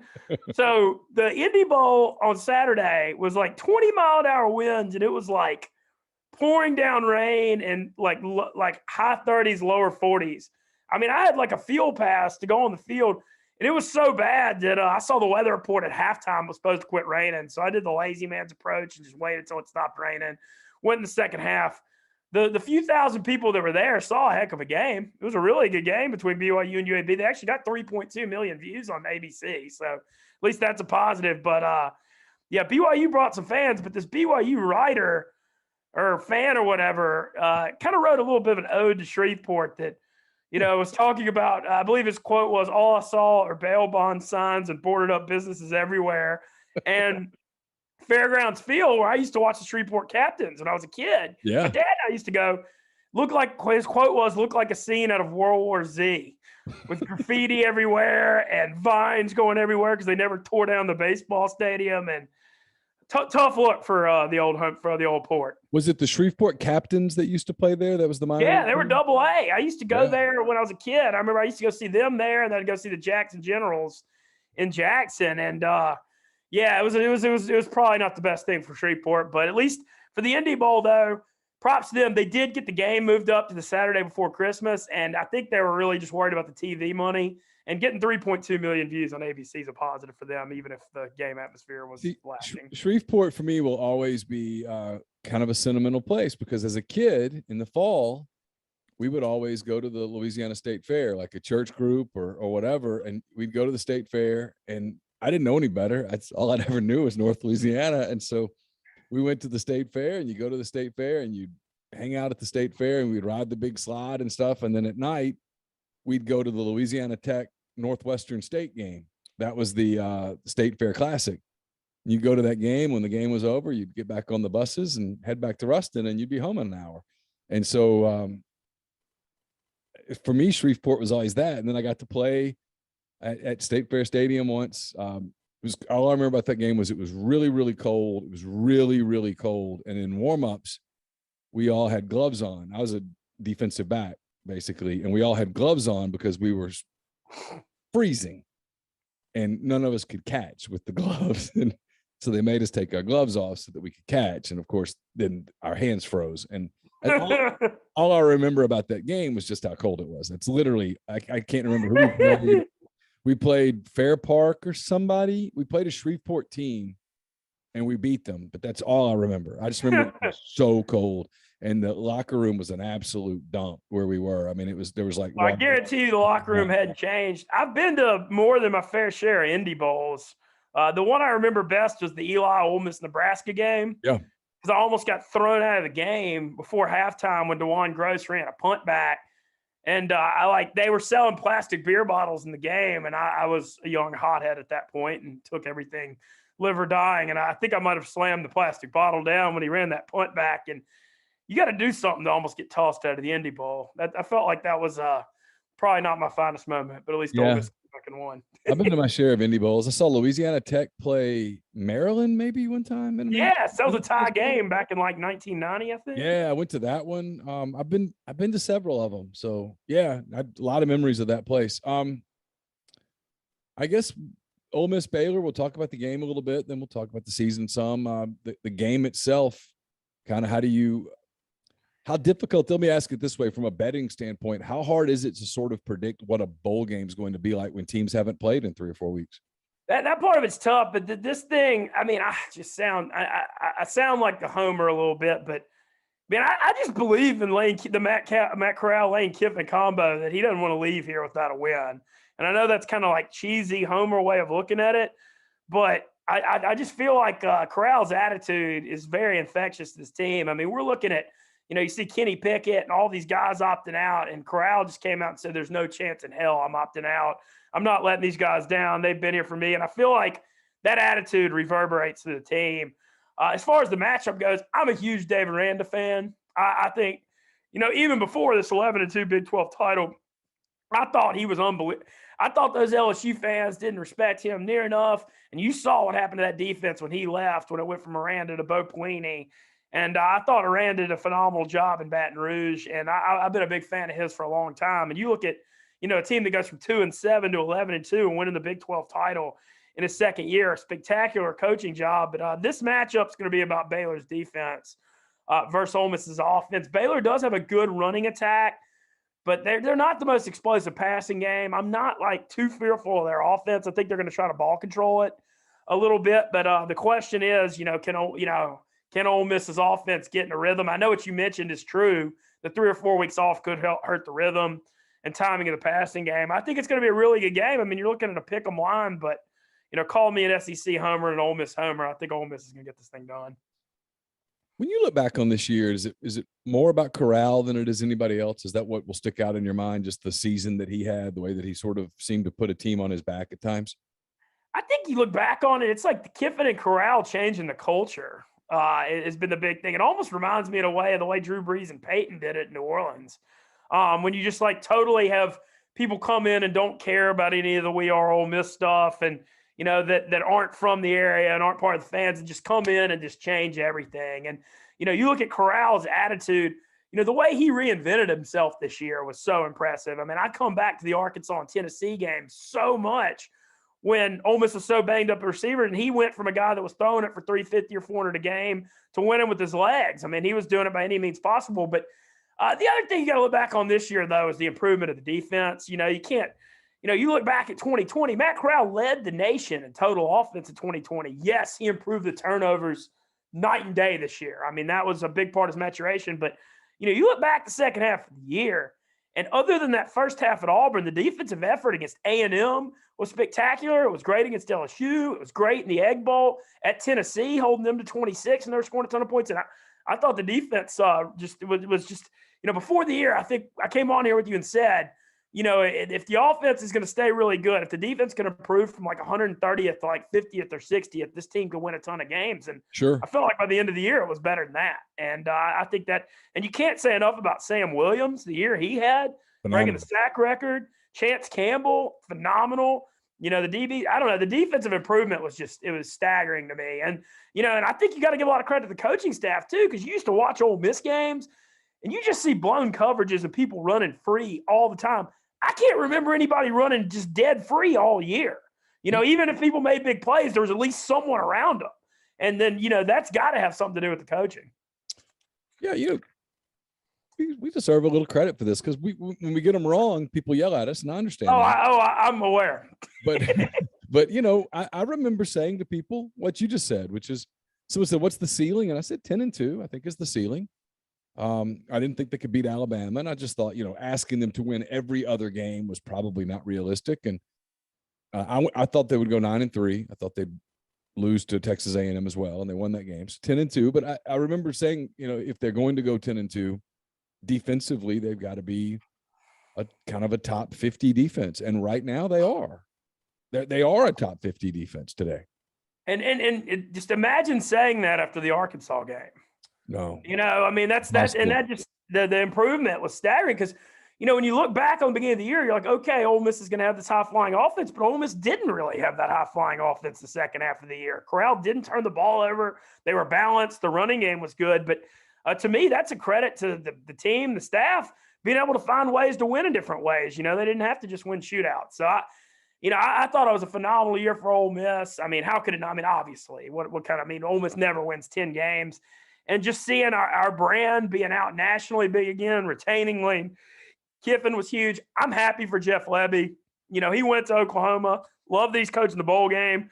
But that's what happens when you have a good program and you start winning games. People are going to want your assistance. You can't blame him for wanting to go back to his alma mater. And especially, I know he's going from an OC job to an OC job, but with Brent Venables there, he might as well be the co-head coach. When he's under Kiffin, Kiffin's always going to get the credit for the offense. Venables is going to run that defense, and Levy's going to get to do his own thing on the offense. So, you can't fault him for that. You got to just be happy for him and realize that's part of the deal. So, I'm curious. I know Ole Miss is working the transfer portal real hard. It's like almost kind of hard to judge signing day and recruiting anymore because the free agency thinks so much. And I have faith that Kiffin's going to do a good job with that. I know we're still kind of waiting to figure out the quarterback thing. Any other bowl games stick out in your mind as like great bets? Yeah, the one I've looked at strong is the Oklahoma-Oregon because Bob Stoops is an interim coach. I feel like the Sooners are going to be ready to play. And Oregon's a mess right now with Mario Cristobal leaving. They fell apart at the end of the year, those 2 Utah losses. I feel like this is going to be – I don't know. I just feel like Oklahoma is going to be way, way more amped up for this with Stoops than whatever Oregon's going through after losing the Pac-12 title, having hopes in a playoff and losing their head coach. So that's one I've been looking at real close is Oklahoma by 4.5 over Oregon. I think they might just beat the ever-living crap out of them, to be honest. But I think that's my favorite one. I know there's still a little time before it happens, but I guess by the time people see this, it'll be right upon them. Either one of the playoff games stick out as of interest to you, Cincinnati, Alabama, and Georgia, Michigan? Yeah, so I'm going to get, whatever. Fortune favors the bold on takes. I'm like the only person that thinks Cincinnati might stick in here and fight a little bit. I'm literally like the only person that's saying that, but I think that they're designed to – like this Bama team this year, everybody's going to remember that Georgia game and them killing them, but you remember the LSU game? Remember the Arkansas game? Remember the Auburn game? Sure. They've struggled as a big favorite this year, and Cincinnati is designed to be a little sticky. I like Ritter as the quarterback. I think their defense, their DBs are pretty good, led by Sauce Gardner. Bama Missimichi is going to hurt them a good bit. Like they have Jameson Williams who's really good, but I don't know. I'm not saying Cincinnati's going to win the game, but everybody's acting like Bama's going to come out and win 41-7 like they always do. And I don't know that they are. So it's a little hot takey, and people are going to flame me for this. But I think Cincy sticks in a little more. I don't know if they can win, but I think, they almost beat Georgia in the Peach Bowl last year. They're kind of designed to play close games. And Bama's, everybody just remembers what they just saw. And that Georgia game, of course, everybody's going to say Bama's going to murder them. But you look at the full body of work Alabama football this year. Against Ole Miss and Georgia, they were unbelievable. But the rest of the year, they weren't really – what we're used to. And so I think since he's got a shot to hang in there a little bit. Along the lines of that recency bias, you get a lot of people that see what happened with Georgia the last time and say, oh, they're in trouble with Michigan, 8.5. Michigan plus 8.5 is a steal. Where do you kind of fall on that one? That's one of those that Vegas likes Georgia so much. Like so when I guess, I like to do the guess the line thing. And I guessed Bama by 13.5 on the nose. And then I guessed Georgia by 3.5, and it came out at like 7.5. And that makes me think, like, when you look at the Michigan-Georgia matchup, they both like to play football in the trenches, and I feel like Georgia's just going to be better on that front. Michigan has made a ton of explosive plays this year, and they're going to have to do that in this game because I don't think they can beat Georgia up in the trenches. The problem with Georgia, and it reared its head in that SEC championship game, is who trusts Stetson Bennett? How do you got 5-star players at every single position and a walk-on at quarterback? You look at the design of that roster. And JT Daniels has COVID. I don't know what the disconnect is with them not trusting him. Maybe it's like they think he turns it over too much.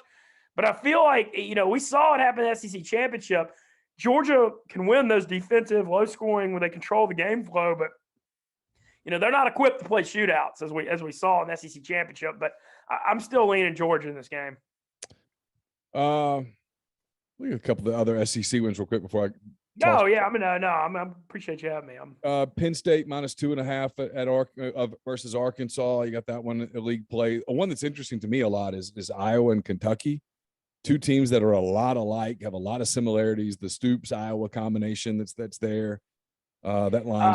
A few of those. I like Arkansas as an underdog. I think so much of bowl games, it's like who's going to care more about being there? And Penn State just lost Brent Pry, their defensive coordinator to Virginia Tech, who I think super underrated defensive coordinator. And Arkansas hadn't been to a good ball. I mean, we've all seen how bad they've been the last few years. They're going to be freaking amped for this game. So I kind of lean them in the points. I lean Kentucky. I know Iowa usually wins their bowl game. Like that's kind of a thing. But I lean Kentucky in this one because Iowa fell apart down the stretch. I mean, they were really hot. Remember, they were as high as number 2 in the country. They're just so bad offensively, Ben. Oh, horrible. Kentucky's good on D. Kentucky's good on D. But I think Iowa really struggled down the stretch, and Kentucky will be fired up to be there too. So I lean the two SEC teams in those games. I know that you're super excited about Ian Book and taking the Saints to the Super Bowl, but when you look at the NFL as they wind down, give me a couple of teams that you like as momentum-wise headed into the playoffs. Man, I took the Colts 30-1 to win the AFC on October 27th. Oh, not a bad and pick. That one I'm feeling good about because the way they are designed with that running game and then having Leonard and DeForest Buckner and that front seven, they're going to be a tough out in the playoffs even if they have to go on the road. And that AFC kind of feels wide open. So, I mean, everybody's kind of caught on to the Colts now that they smacked the Patriots last week, but that's one I was kind of on early. Obviously, everybody's talking about the Chiefs now. That was a huge win for them on Thursday against the Chargers. I expect Tampa Bay to completely shut it down the next 3 weeks. They're one win away from clinching the NFC South. They already said Fournette's done for the year. Antonio Brown is coming back. I wouldn't expect to see Fournette, Mike Evans. They're going to shut Gronk down. Like, they're going to just completely put it neutral and get ready for the playoffs, which I think is probably a smart move on their part. We kind of saw them peak in the playoffs last year. My question, it was, can Rodgers and Green Bay grab that home field? I mean, last year they had it and lost, but, man, I mean, it just blows me away how good a football he continues to play. I mean, it's just unreal to watch week to week. He's been terrific. Yeah, he's having the best years of his career late in his career, kind of like Brady has done to some degree, I mean, just father time, man. Father time finally getting challenged by some guys. Yeah, it's just crazy. Well, they protect quarterbacks so much in this day and age, it kind of lengthens their careers. But that Saints performance against the Bucs, though, was one of my favorite NFL games I've ever seen. I mean, that was just just to go in there as an 11.5-point dog and shut out Tom Brady was just, I mean, you can't give that team enough credit for that. Well, I've seen you be the mayor of Oxford. Are you going to be the mayor of New Orleans in a week or so when Ole Miss is down there? I don't know. We'll see. I will say this. When I got the Barstool thing, I'm sure everybody sees how hard I go for New Orleans. I lived down there for 5 years. There was always a lot of people in that area saying we need a presence in Barstool. And so it's been a lot of fun to be the Saints and Pelicans and New Orleans food, music, and culture go up there. I help be the MC of Hawks for the Cause. I'm doing that again this year, which is a huge barbecue and music festival that raises millions of dollars for families fighting brain cancer. And so I'm really, I'm very conscious of my New Orleans stuff I try to do, and I feel like we're gonna have a lot of worlds colliding with the Sugar Bowl. That's for sure. 50,000 Ole Miss people headed down there into your stomping grounds. It's going to be like, oh man, it's going to be great. I can't wait to get down there, and it's been just an awesome 2021. I'm really looking forward to 2022 too. I think we're going to be building on this college baseball. I think that went really well, and I think that Barstool is going to maybe support a little more coverage of that this year. And I'm obviously we're still in football season, but got to be thinking 2 steps ahead in this business, as you know. And I'm already really looking forward to that too. Yeah, Barstool's got their own bowl game coming up on New Year's Eve. You got Central Michigan and Boise State and Tucson. That's cool now. Yeah, it is. Well, so it's funny. At first, they said they were going to take the whole company out there, and then it became like 10%. And so I was actually, I'm always happy to do what I'm told, but I wanted to go to the Sugar Bowl. So I was kind of glad that worked out. But yeah, I can't wait to see the coverage. I mean, I know about some of the behind the scenes stuff that's planned that I can't spoil, but everybody's taking this super seriously. This is Barstool's first foray into live streaming. This is a huge deal for this company. And if this goes as well as I think it will, who knows where this is going to go. And, maybe I'll get to announce some games on there in the future. Yeah, I think you're onto something. I think it's kind of the next thing. We've had those conversations here at MPW Digital lately, Rebel Grove, about, hey, what's the next thing? Because the landscape is changing so much. And so I will absolutely be dialed into that one to kind of see what happens. Yeah, me too. It's a triple header New Year's Eve. You got the 3 bowl games that matter, the two playoff games, the Barstool Bowl. There you go. The Sugar Bowl, of course. Exactly. Those are the only 4 that really matter. Well, listen, Happy New Year to you. Thanks again for doing this all season long. I know everybody has loved it. I've gotten so much positive feedback. I hope you have too. And so I really appreciate you giving of your time over the course of the season, and hope to visit with you again soon.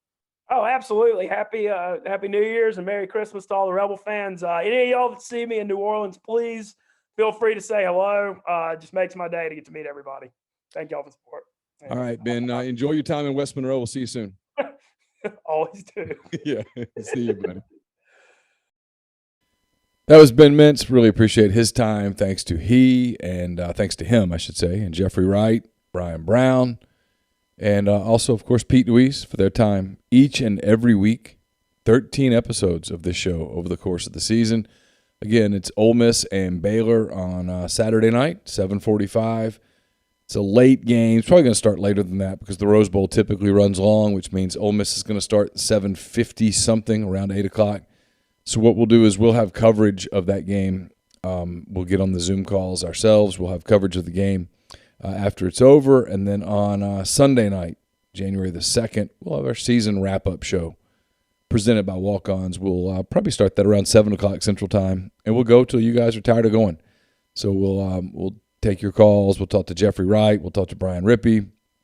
Maybe we'll talk to Pete. I don't know. We'll talk to a lot of people about the season that was at the end of it, and then go from there. So, again, regular coverage on Saturday night. No post-game show after the game. The game's not going to end until midnight.